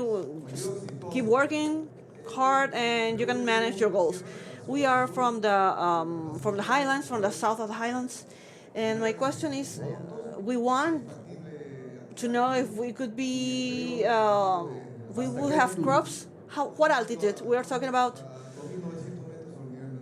2,900 meters above sea level. For graffiti and American Beauty varieties in Arequipa, 2,600, up to 2,600. We could try on 2,900, but it's a hard thing about pollination. Mainly the fruit is dry areas, or what is the vegetation of pitahaya? It depends on the variety. The red family for the coastline, but as I mentioned, it can work up to 2,600. Ayacucho is always in the altitude. The costarricensis variety is good, but American Beauty is no problem. For the Amazon, as I mentioned, the costarricensis and the yellow white pulp, all golden Isis. But 2,900 is limited because of the pollen. It's no viability. The vegetation part, my first productions, if I plant in August of the previous year, normally I have in 8 or 12 months I have my first production. It's 1.5 kilograms. 1.5 kilograms. Being very kind. It depends on the care that you give the plant. Thank you.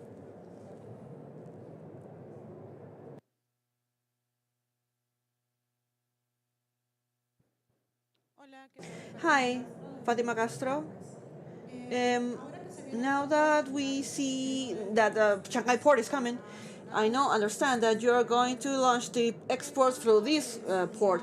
How much would it be profitable for you, or how excited it is with the new Shanghai port? Now, the China market, we have 500 clients in China. We gather with him because the Chinese clients, the one who need to request for you to be an exporter. The great advantage of Shanghai port is going to reduce times. That's ideal for me because the fruit, the pitahaya, is perishable. So if I'm going to send 16 days to China, so it's, for example, I'm in Pisco, and Pisco is an ideal port. As long as it's 9 days to the United States, it's no problem. It's great. Callao is another option, but there's no Lucid train. Lucid train in MCC has quick lines, 16 days. It's Shanghai port. quick lines. I'm hoping that for Chiang Port, more lines and the transit is reduced. Transit time is reduced. If that's the case, I would send to Chiang Port. It's going to depend on the travel time of the shipments. But I'm going to launch this year for through air and through sea. And the market is going to demand, okay, I want the fruit today, so I'm going to send it through plane if you pay more. 16 days, 9 days, 7 days, in the best case scenario. It depends. It's about the client and the market. Thank you. Hi, Herman. You have answered a question, but American Beauty, have you exported through sea? No, American Beauty have not been exported through sea so far yet. Everything's been through air, but it's because we haven't had the volume of the American Beauty variety red and red pulp. We are hoping 1 or 2 shipments to start as a tryout. It depends on the crop time. In 80% is the beauty ones. The green ones, remember, the pitahaya is not about climate. It changes the color of the fruit, but the taste doesn't change. And another question to research. Yeah, of course. And the other question is, we compete with Ecuador because we're in the same. Yes, South America is counter seasons with hemisphere. Yeah, Ecuador also prepares American Beauty. No, it started because they sent genetic material to Ecuador. Very few, very little. They started with red pulp. There are other varieties of red and red pulp, but the American Beauty variety hasn't had good results in Ecuador because of the rain. American Beauty is a very delicate variety. Climate with so much rain, it rots. It rots. It doesn't develop well. So they are trying out with other varieties, customization of red pulp. Red pulp, yes, but American Beauty for me is the tastier one. It's the best out of all the red and red pulp.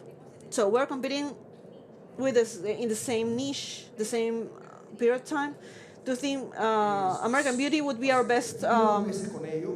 We're competing 2 months with them. The great advantage that Peru has is that we prepare organic dragon fruit or pitahaya. They're not going to be able to do it because they have a lot of rain. And the issue with Ecuador and Colombia has been that rejection because of the residue. So the advantage that we have Peruvian is we have this American Beauty variety.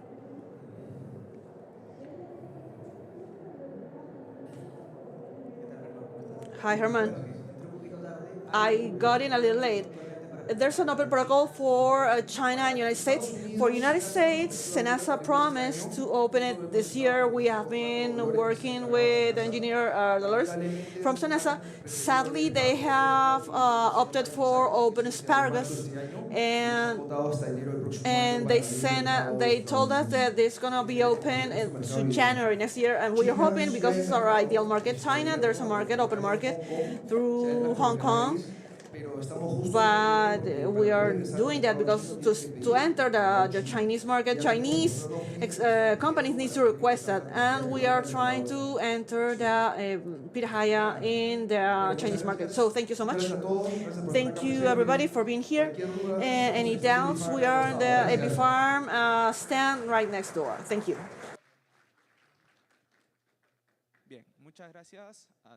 Okay, thank you, Epifarm company. The next presentation.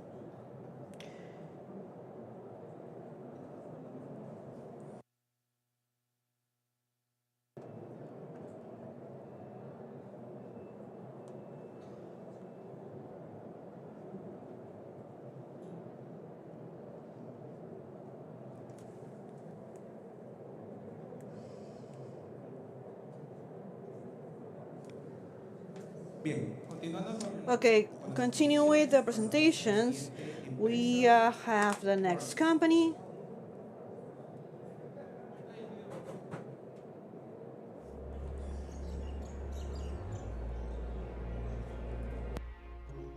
Se necesitan años para comprender realmente las necesidades de los productos perecederos. Numerosos experimentos.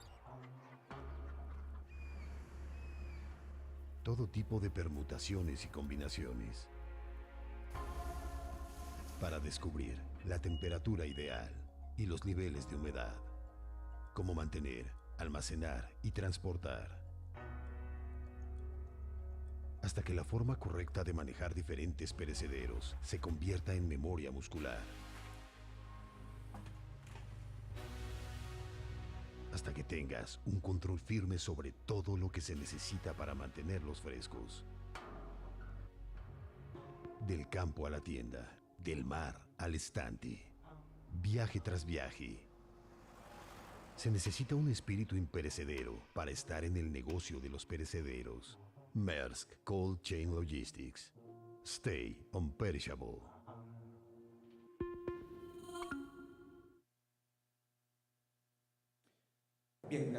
Okay, the next presentation is a panel of challenges in logistics of perishables and the perspectives for 2025. The moderator is Mr. Freddy Dongo, the manager of Maersk Peru Fruits and Vegetables accounts.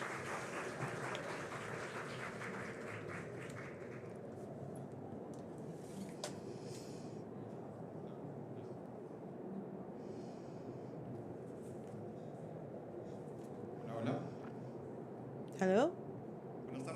Good afternoon, everybody. Welcome. My name is Freddy Dongo.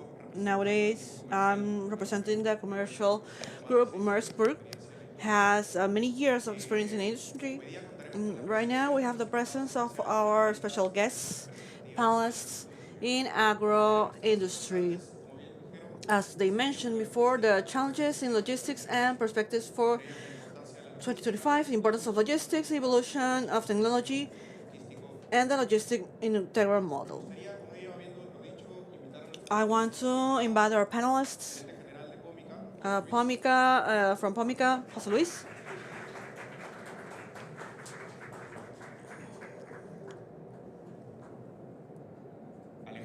Alejandro Cabrera, manager of export for Vanguard.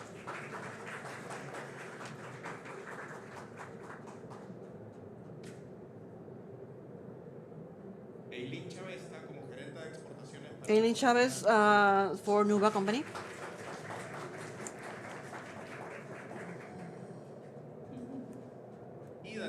And Daniel Guerrero representing Maersk for the cold chain in the region.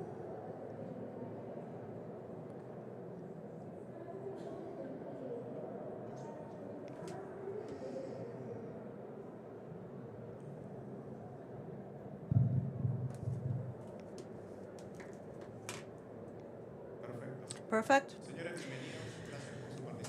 Welcome and thank you for your participation and your time for this panel. I want to start the dialogues talking about the trends, because understanding the trends is important to keep the competitiveness in this market.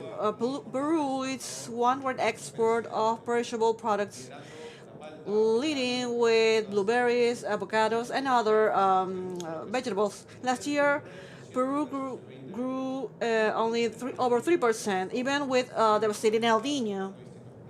It attacked several crops, but the fundamental role was about the technology and infrastructure of the cold chain. Having said that, Alejandro, I would like to ask you, with these technological advancements, how does logistics, of what main roles logistics in our plans to expand as Vanguards and to get to markets like Asia or United States? It's a great market in development. Hello, everybody. Thank you, Maersk, for the panel. Starting with markets. We mentioned United States and Asia. For us, 60% of our shipments go to these two locations, with specific, mainly to United States, and out of that 60% to Asia.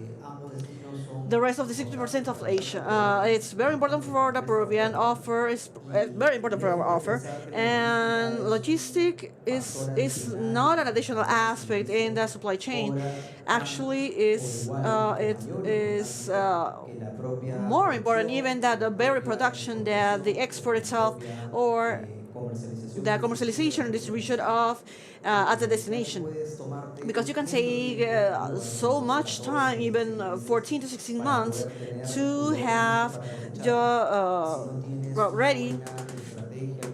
If you don't have a good strategy, you need to take from Peru to the markets that are the destination markets. From 14 to 16 months in production, it could, I mean, in a bad travel, in breakage, in a delay, in a from the shipping company. I mean, it could be many things, but logistics is very important for the agro producer, but specifically talking about agro export. It's one of the main tools to ensure that this dedication, this care that you have dedicated to your field, or for several months, as I mentioned, in different varieties, around 14 to 16 months. I mean, to fulfill that great task, it's important. So, competitive transit times, getting to the non-congested ports, direct services with zero stops, the less stop times. It's important to allow all this effort that has been developed in the field to get to on time in the destination, especially in the context that we're living today, that international international market is always facing different challenges. And now we have a great challenge. Last year was climate, 2 years ago climate, 4 years ago COVID, and now we have a potential of a rise of the workers in the United States. So we are constantly facing challenges that we cannot control. And it is very important that whatever we decide in logistics, it's very closely worked with the destination. If we don't know this information, we can't make a bad decision, and by doing so, once again, all the effort of over a year in the field could end up in a disaster or end up in zero. So, answering to your question, it is key, yes, a good logistics preparation in agro-industrial sector, beyond production, beyond industrial aspect, as packaging, processing, and others. It is a decision that is more important to decide which shipping company, which route you're taking, and besides the destination, which port you're getting to. So it is, yes, it is super important. Thank you so much. With this improvement in logistics, in this innovation in technology, maybe you can tell us how this have helped Nuba to get to new markets. Yes, hello, good afternoon, everybody. Yes, Freddy, opening new markets with globalization. Peru now has 22 commercial agreements. It's in the third round of negotiation with Indonesia. It's working also with Concon. So it's going to allow us to enter more products, and especially food product.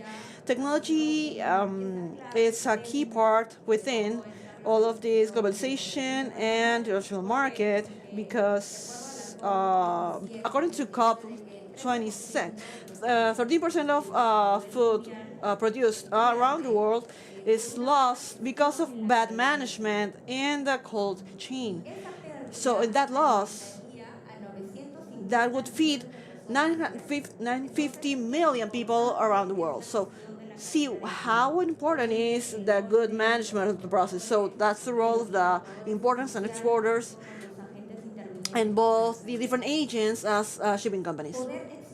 Being able to export fruit, I've had the chance to export fruit to Indonesia, 60 days grapes, and it got there in the best conditions, 60 days of transit. And also nowadays we have different technologies that have been implemented in the containers, such as up to some time. For example, tangerine needs to comply with the cold treatment to Asia, to get to Asia, because the containers nowadays have a device that 17 days, after 17 days, you can modulate it automatically, the temperature inside the container, something that we didn't have years before. It is the important traceability that we can have in our product and the temperatures in real time. Nowadays, we can see it, obviously. Murphy was one of the first ones to implement, and not every shipping company has that. But it is very important because it can help us to make decisions right away while our fruit is on transit. Thank you, Elian. Nowadays, we see that there's a high demand to solve logistic issues in an innovative way. And Daniel, your perspective as cold chain, how Mark is adapting their services to handle these perishables exports from Peru, and how they are satisfying the needs of the clients. Good afternoon, everybody. Glad to be here to talk to you about the ideas from our perspective as a human group. I've been listening to what my colleagues have been mentioning in my panel colleagues. There are several words that are very important. Nowadays we have information available, we have formats that we can interpret the data that we see so we can put it in context, and the very exporter can improve and solve issues and feel that we are actually doing something. One of our main actions, starting from the supply chain, and along this story that I want to tell you, having an integrator is going to put things in perspective, because there's all these efforts, as Alejandro mentioning, that you're working on the field, starting with the fruit, the berry fruit, the fertilization, the crop, and goes to different moments in the supply chain, the preparation of the equipment, specifically talking about cold treatment. It's something very important, and no shipping company should run away from this topic. But we have had a lot of improvements. It has helped us to increase the volume year after year, and the problems have been reduced. The preparation for 3 or 4 additional steps in a pre-trade inspection, a normal PTI, a refrigerated container, the pack needs to go through this treatment for you to receive it properly. This procedure had some audits that were low percentages, 60, 70%. And throughout these actions and week by week, as we were seeing the performance of these units, we got to 93, 98%, and that is reduced the incidents, the issues of containers that have any malfunctioning. Once again, about why it's very important the integration of the whole team in the process. The good management of the whole chain, and we have logistics. I mean, it's important to understand that after that, working together with the latest technology equipment aligned with the information, the Scanpeter's tool that you have heard, I invite you to research it. It's a pioneer equipment that no other shipping company has it within that format, and it gives very didactic information for our clients to understand the temperature, gas, humidity, and the pulp sensors that guarantee that their containers have this visibility, and that's information generated by their units with the USDA infrastructure that facilitates this approval. So we have to do steps: preparation of the equipment, visibility in a didactic, friendly user, and this better transit times as well, understanding that the less time the fruit travels, it's going to be it's going to be more fresh. So because of the Cherry Express service, this direct service that we have from San Antonio to China to transport the cherries. So one special stop in Callao, where we are lowering from 38, 39 days, the initial performance, to 29 days with the direct transit. They say direct, but the container doesn't get off the ship. So it's a better opportunity for you as exporters that could benefit align to what we're talking about, improvements in the transit time. Adding to all of that, the improvements in transit time, it's also important to understand as another strategy topic, the communication and education, because as a global company, we dominate. We have a lot of history, a lot of records available, and it's important to put that in context, to share that as best practices from different countries, because it's important to consider that Peru is not the only exporter of grape, not the only exporter of citrus or blueberries. So we have presence in these other countries that we are constantly researching what happened and what worked in other countries, in other locations, and what could work also here, because we're working for your product to get in the best quality to your destination. So we're not trying to add any difficulties. Things happen, as you mentioned, with the sun, with the heat, with the rain. It's sort of an adventure. But in that sense, we are doing everything that we can humanly can do for you to get the freshest product possible with the best technology, and throughout the process, from the start, from end to end, to be clear and transparent. Let's say, thank you. Thank you, Daniel. And some of you mentioned technology. How do we handle technology beyond more efficient, but to be more capable? The competitivity of perishable in Peru is it's important, not only because of strategy, because of technology innovation in the supply chain. We saw how the integration of within the supply chain, the technology innovation has generated important changes in the industry. With that, Jose Luis, maybe you can tell us how important is visibility in the supply chain, and what technologies or systems have you implemented Formica in today?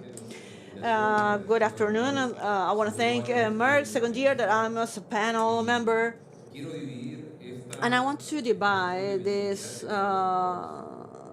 presentation in different aspects. First, price. When we talk about price, we are all concerned about this. And it's divided into two aspects: the price that you're going to charge the shipping company, and the price that they're going to pay you when they receive the shipment. So visibility is important in that sense. So we're all trying to travel where's the cheapest shipping company, because not so much difference between one shipping company and another. So the issue is this: to differentiate the differences between each shipping company. That is going to make one more competitive than another, and us more visible than others in terms of our competition. The second aspect, when we talk about visibility, is temperature.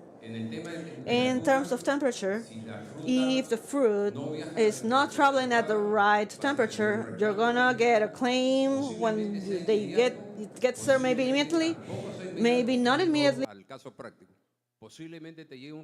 In the practical case, maybe a claim 20 days after, because most exporters, Peruvian exporters, they send fruit in consignation or FOB, fixed price. Many of us think that we are very smart and that were smarter than the receiver. But at the end, they're gonna charge. You're gonna charge because most companies don't do 1, 2, 3 containers. They do 100, 200, 300 containers. And when there's an issue, obviously you're gonna get it because you're the producer of the fruit. So you need to be aware of the temperature aspects, not only when you have to claim to the shipping company, but also when you have to claim the insurance. Because before, there were different kinds of insurances that would hold of delays. But now only they cover also temperature. Now, it's also important that handling the technology aspect in the fruit. In our case, we are exporters of Granada. In time, there's going to be different technological changes. We used to work with special bags where there's a control atmosphere. But nowadays, the price is higher than placing in 3.8 kilos box or 4 kilos box, one small bag. But there's going to be a time where we're going to travel con control atmosphere, and we need to have more control than the control that we have nowadays for one bag for 4 kilos. Another important aspect is the dates. Many shipping companies, years before, they would offer arrival dates. For example, they say 20, 25 days, and they do not comply with that. And that is very important because of the price of the fruit, especially for Granada. At the beginning of it was like, the beginning it was 12 euros. The prices were fixed, but it could be in 6 euros. But if the shipping company has a delay, you are losing $1, and there's no insurance paying you for that. So it's important to know where your fruits, your pomegranate is, and when your fruit is going to get there. So the visibility is super important. Captain Peter developed Captain Peter, and it's consultations that we had with them that has modified the system. The fruit is not, not only visibility for me as an exporter, but also the receiver. So I think that we need to do some changes still to this MERC system. MERC is one of the first ones to develop the system. For example, to arrive a packing list with a shipment. So there are things that it's going to be a transition time. But I think it's important that we're on our way. God took 7 days to create the world, so be patient. Thank you, Jose. I would like to add that international commerce demanding markets as the United States and Europe, the exporters not only looking for guaranteeing quality, but norms and arrival times. The technological advancements monitoring in real time allows us to see that our shipments get there in real time, in the right time, without delays. Tell us what you're developing in that sense, and how do you see the Peruvian exporter? Yes.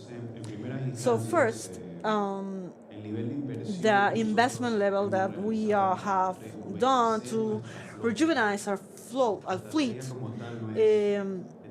It's not about having more containers or growing more containers.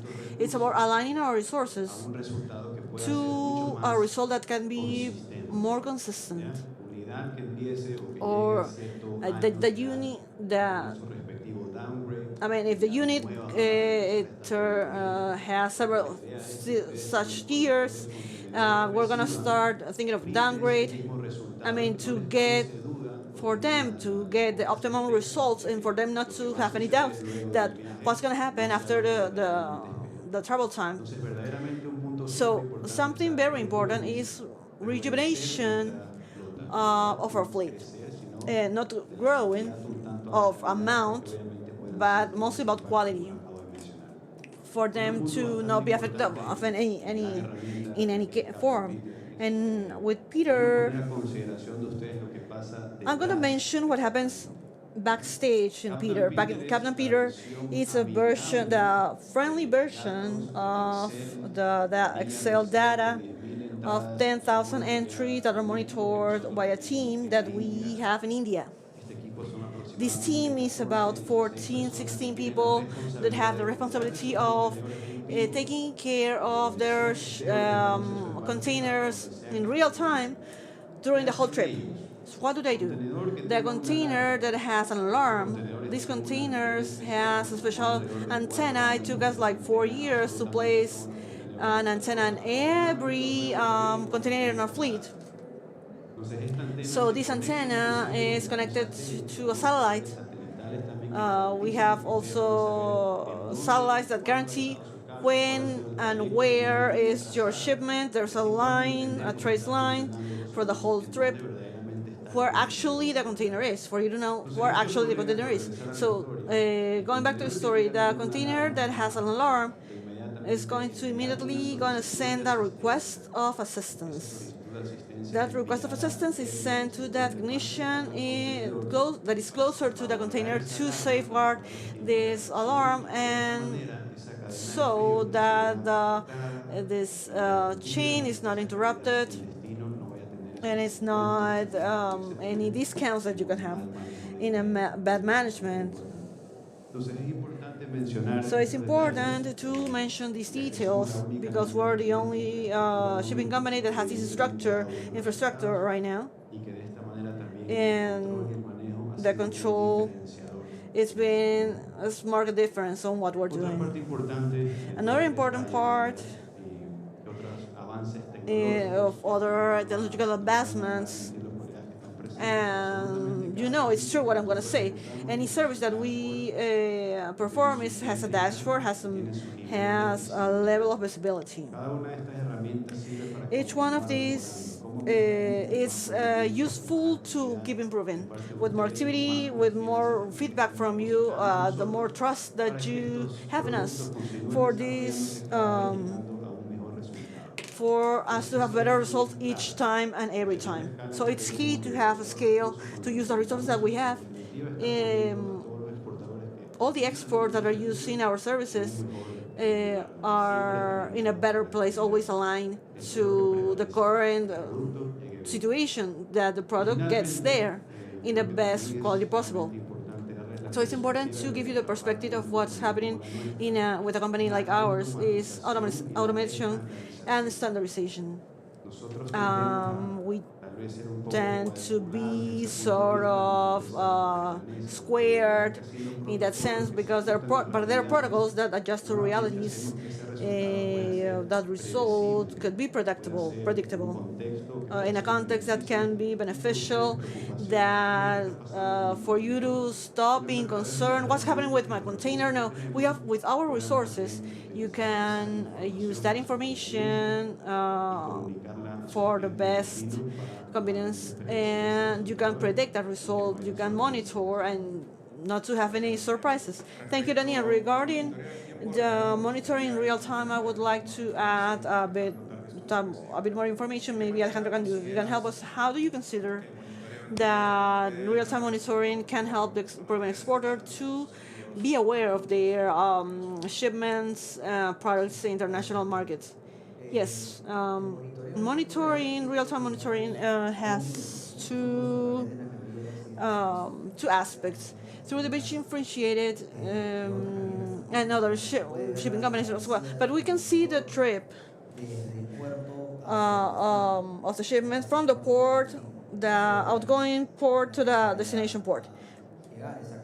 And yes, there are some differences. Marks give you the possibility to see the supervised temperature as well, of the temperature of the container. Of those who have cold treatment, it's key. It's very important to see if there's any deviation and how the temperature is performing. However, most producers don't have this visibility regarding the previous stage to this trip. I mean, the visibility starts in the port, Callao port, or Pisco port, or Paita port, or Salaberry port. to the destination port. But there is there's something, a trip that we don't see, the land trip from the packaging company to the port. The logistic company would send a monitoring every so often to tell you where the shipment is. But they don't have the real-time information for you to supervise, or whenever you feel like knowing, okay, where's my products? If it's going to Callao, if it's going to Pisco, if you're from the north, it's going to Paita or Salaberry or Chancay, soon to be. So we have developed internally a management system of control of land transportation to visualize the arrival of the container from our plant to a plant, and from the plant to the destination. In this case, the port, the destination, the port. Adding to what other logistic operators have been working on land.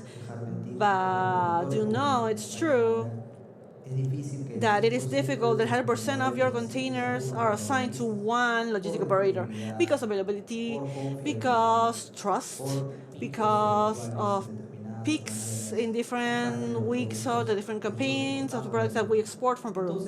So normally most of us work with 2 or even 3 operators. And if we want to know how this trip is going to my packaging company or to the port, so normally we're waiting for an email, or maybe we can access TMS or the land report. But if you work with 2, 3, 4 logistic operators, and each one of them has an amount of your shipments, you need to get into their check the information 1, 2, 3 several times a day to different several platforms, 2, 3, 4, or wait all day for different several emails to check how are your products doing. So maybe if you handle a small amount of containers, but 3, 4, 5,000, 6,000 containers, such as some Peruvian producers, it is complicated to handle these operations where you depend on one or email or several emails or several logistic operators, or you have to enter 4 or 5 platforms. So we have developed internally a platform that integrates all of these developments of logistic operators into one platform for us to access it when we decide to see what the status of our container get into our plant, and the container that after loading the fruit is going to the port. It takes time. The development takes time. Work takes time. It takes time to change the mentality of the logistic operators, but it's a need from the producer. We have an ally in the shipping companies from port to port, but we don't have any control on the visibility of logistics on land. As I mentioned, depending on where you are and depending which port you export, it's a challenge to understand and to have the constant visibility. So to have the visibility of over 2,000 containers, not depending on the platform of logistic operators, not depending on the email that the trucks can share with us, but us having the control through a platform, and we can enter, and if we want to know where is such and such trucker or container, we can know where they are, how long it's going to be to get to the packaging company, to the port, and to plan better our distribution of packages, because the plants have specific amount of ramps or doors. You cannot, if you get 20 trucks to load several packages, I mean, you cannot do them all at once. I mean, there's a specific amount of this, there's a limit. So this is going to help you a lot to do a traceability, because I think that was lacking in the market, the traceability in land, but because on sea it's great. I mean, it's been doing so, but on land we were lacking that information to complement to all the information that we're handling. Thank you, Alejandro. Actually, I was going to invite you to explain that, but well, you went ahead of me. So we've talked about the importance of logistics, we talked about the technology, and an important aspect to link that to supply chain as integration. Integrity of the product is key. Not only the quality, is technology and innovation for this kind of products. And we see that integral logistic model. We see that this model is promising and it reduces risks. Only one person to handle all of this. Jose Luis, I want to ask you this logistic integration model helps the growth in Fomiga. It helps a lot. But sometimes some shipping companies and also logistic agents don't understand that 1 + 1 it's 2 or less than 2. Because if you hire a company for land transportation and also a shipping company, a shipment, you don't only need information technological advancements, but also in terms of price. And some who do this service charge more when they do the whole thing than when you do it separately. So I think it's a concept that is still being understood 2 years ago, and they saw that to compete it needs to be efficient, not only to handle economy, to do it, but they have to review everything. They have to efficient in both sides. So this is about transparency. We like it with most shipping companies that we work with. We do also the land service, the land transportation. We understand that now. We have scale economy, and they need to understand. They need to have the scale economy as well to grow. There needs to be a relationship where we win, and shipping companies that do the land transportation win as well. But in long term, it's about we all get a chance to grow together. For example, in the last few years, we haven't had many issues when we are using this combined logistic model here in Peru, but sometimes the fruit gets to the destination and they need to go through different processes. For example, pomegranate is one of the few fruits that goes through a cold treatment. If you burn the fruit, if you do that, you burn the fruit. So we're doing a process with Senasa to change the temperature of the fruit. So many of you must have heard that when the president of China is getting here, he's going to try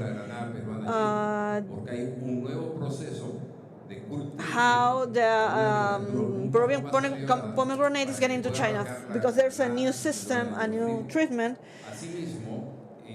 In the United States as well, pomegranate needs to be irradiated. It's one of the few products that needs to be irradiated. Yes, pomegranate is 10% of the export of grape in volume, but it's a process that is complicated to sell fruit to the United States.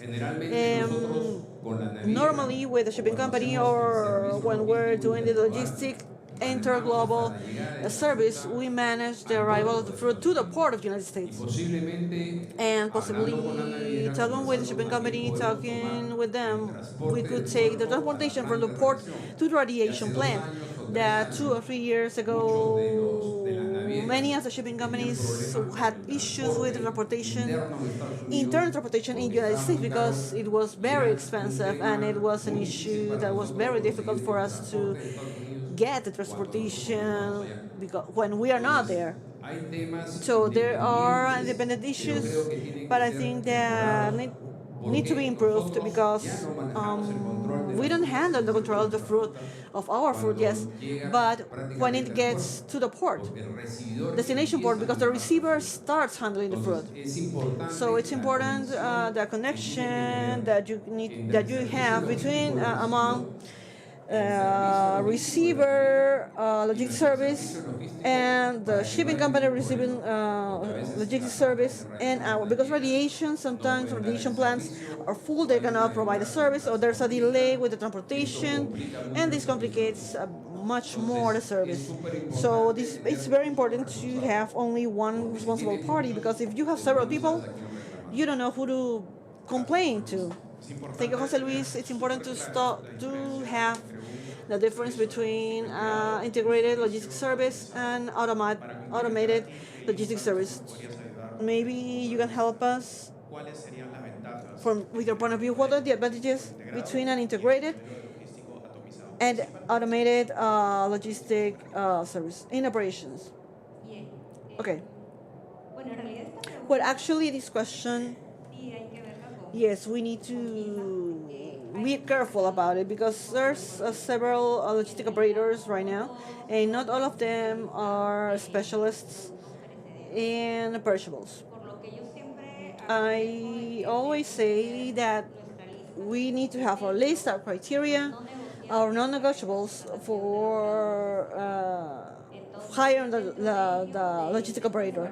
Among these assessments is that requirements is that they are experts in managing the fruit, because as Jose Luis mentioned, if something happens, who is responsible for it? So it's important, this integration of the logistic operation, because imagine that we're talking about one person is talking with 10 people. Where's my truck? Okay, where's customs, correction of documents? So having several people coordinating at the same time, it's complex, very complex. One of the advantages is that this profile, this integrating profile, where I'm going to coordinate with one person, one is going to be responsible party, and because we mentioned before optimization of the costs, you can negotiate more volume, and it can help us in the end for us to have a product or fruit with reduced value. That is, let me explain it better. When we're exporting the fruit, we have our logistic costs, and yes, we're going to have a logistic cost that is high. Therefore, we're going to have to transport this, translate this price to our client, and somehow it makes us less competitive. Therefore, we need to have this integral logistics. But I do think that there's still a bigger challenge here, Peru, to train the work teams, because the most integrative, even the most integrative system, we're still far away that all the parts involved know how important it is to manage perishable fruit.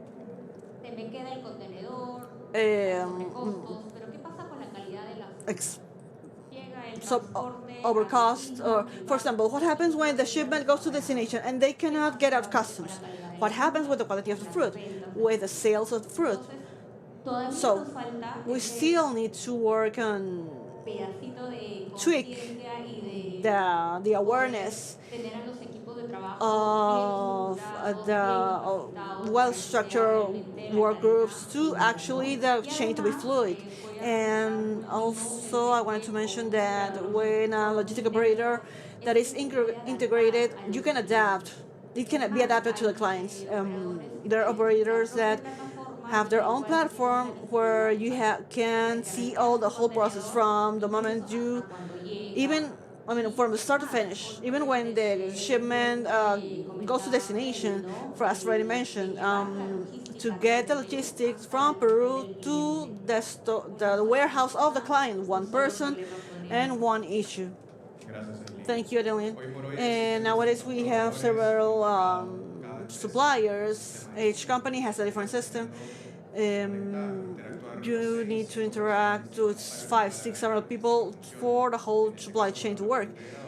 With an integration variety, it's only one person. Would be simpler, one issue, one person in charge. So, besides these benefits, Daniel, from your perspective, can you highlight any other aspects in the integral logistic model? I want to mention, comment on what has been mentioned by our colleagues here, Eileen and Alejandro. Visibility. I think that visibility, proposing the practicality of what we see with the tools that we have, it is useful for us to continue with the process. We have clients that use land services with logistics suppliers, where from these services that the logistics suppliers should provide, obviously, is that the container travels on, that is connected, it is power source. It starts from the moment they get out the packaging. So this visibility can be provided by government people. We are aware of what has happened, and when there's any, let's say, claim, and there's an issue what has been the performance of the container to, and there's a traceability to understand what happened. We see these different situations where it's important that having such a tool, knowing that the different logistic operators are going to use it, because a better management, to know how to manage each one representative, and to improve, continuously improve, even happens to us. So it's natural. Logistics is not perfect, obviously, but with data and having information, you can make decisions that help us to perform better. Now, to your question, Freddie, by definition, this something integral is something that you understand every aspect, Now, in the supply chain, it's terminals, deposits, shipments,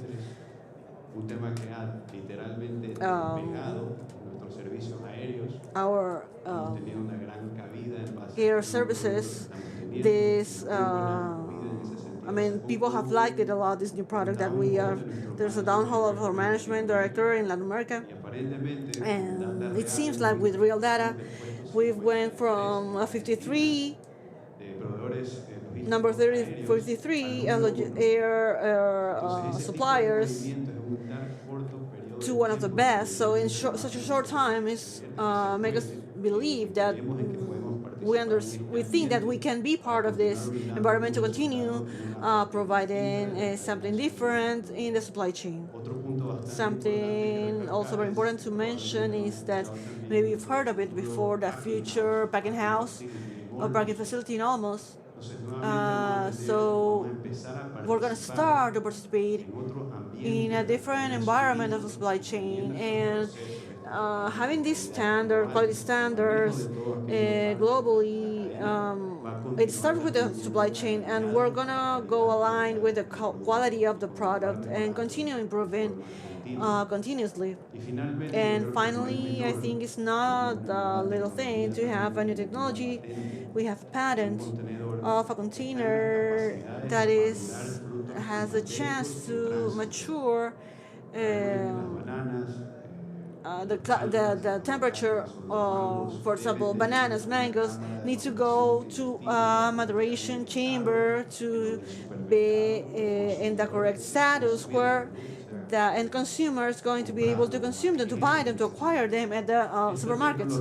This technology is going to allow us to activate ribbon through an ethylene injection in the container for this fruit to save that 5-6 days in maturation chambers for you to give you more flexibility. Or the whole container is ready for consumption when they get to the destination.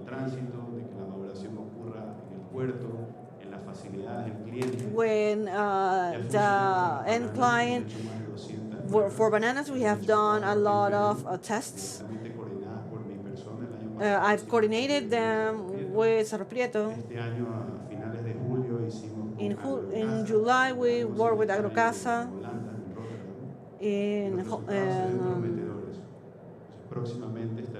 So we're gonna work with Mango once the algorithm for the avocado is tweaked.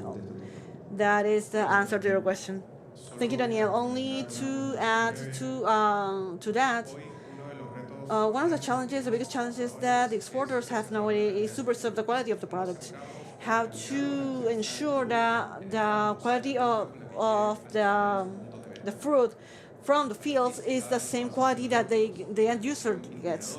The integration, logistics wants to maintain the same quality, and that's why all the Peruvian exporters wants to use it now. Merck has an integration logistic model, giving several tools to the export market. With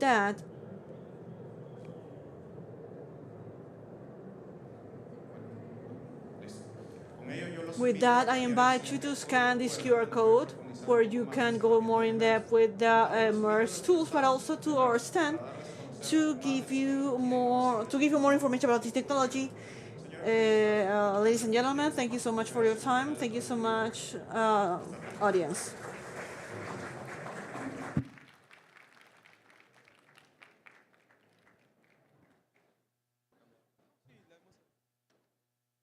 Bien.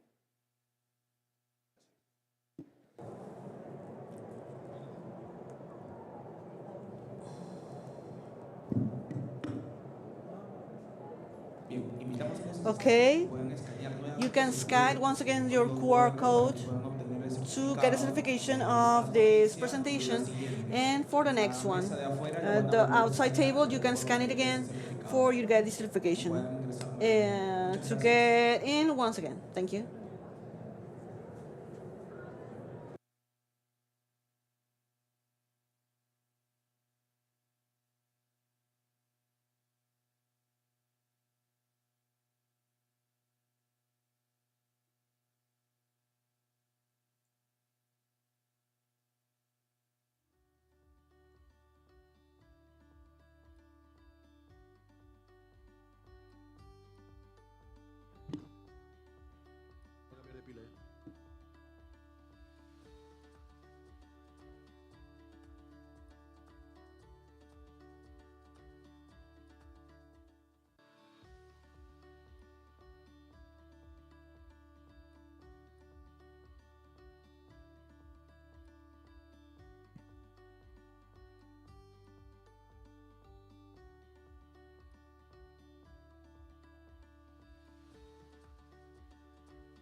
por favor tomar asiento. Vamos a iniciar la siguiente ponencia.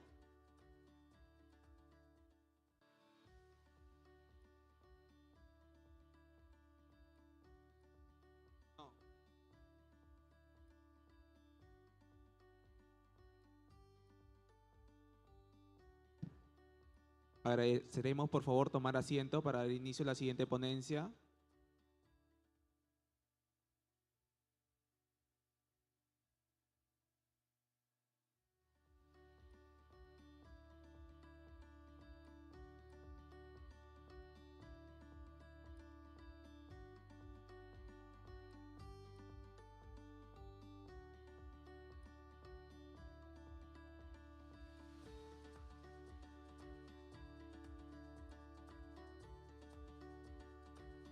¿Tienen listo la PPT, verdad? ¿Están listos todos? Ya.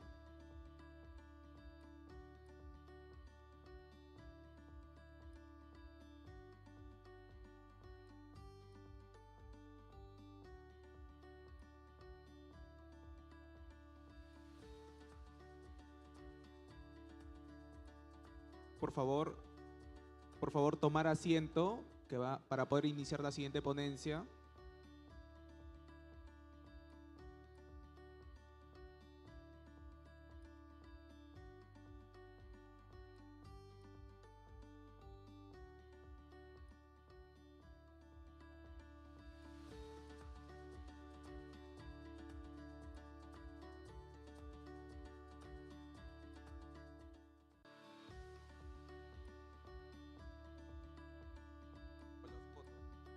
Van a conversar afuera.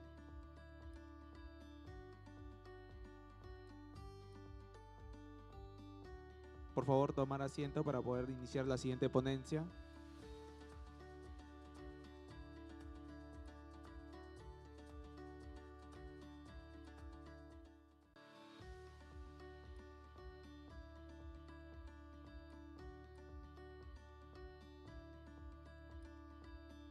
Bien, continuando con las exposiciones, a continuación tenemos We have la now the ponencia presentation of Innovaciones in traceability trazabilidad e and inspection in the food industry a cargo de la empresa Antalis, with el Andalis expositor company es el and the, gerente general Samuel Castro. presenter is Samuel Adelante, Castro. señor Samuel.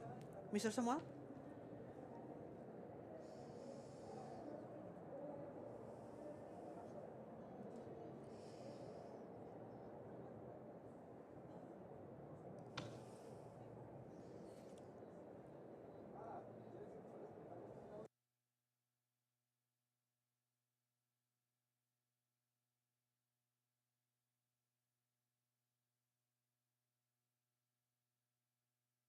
Buenas tardes.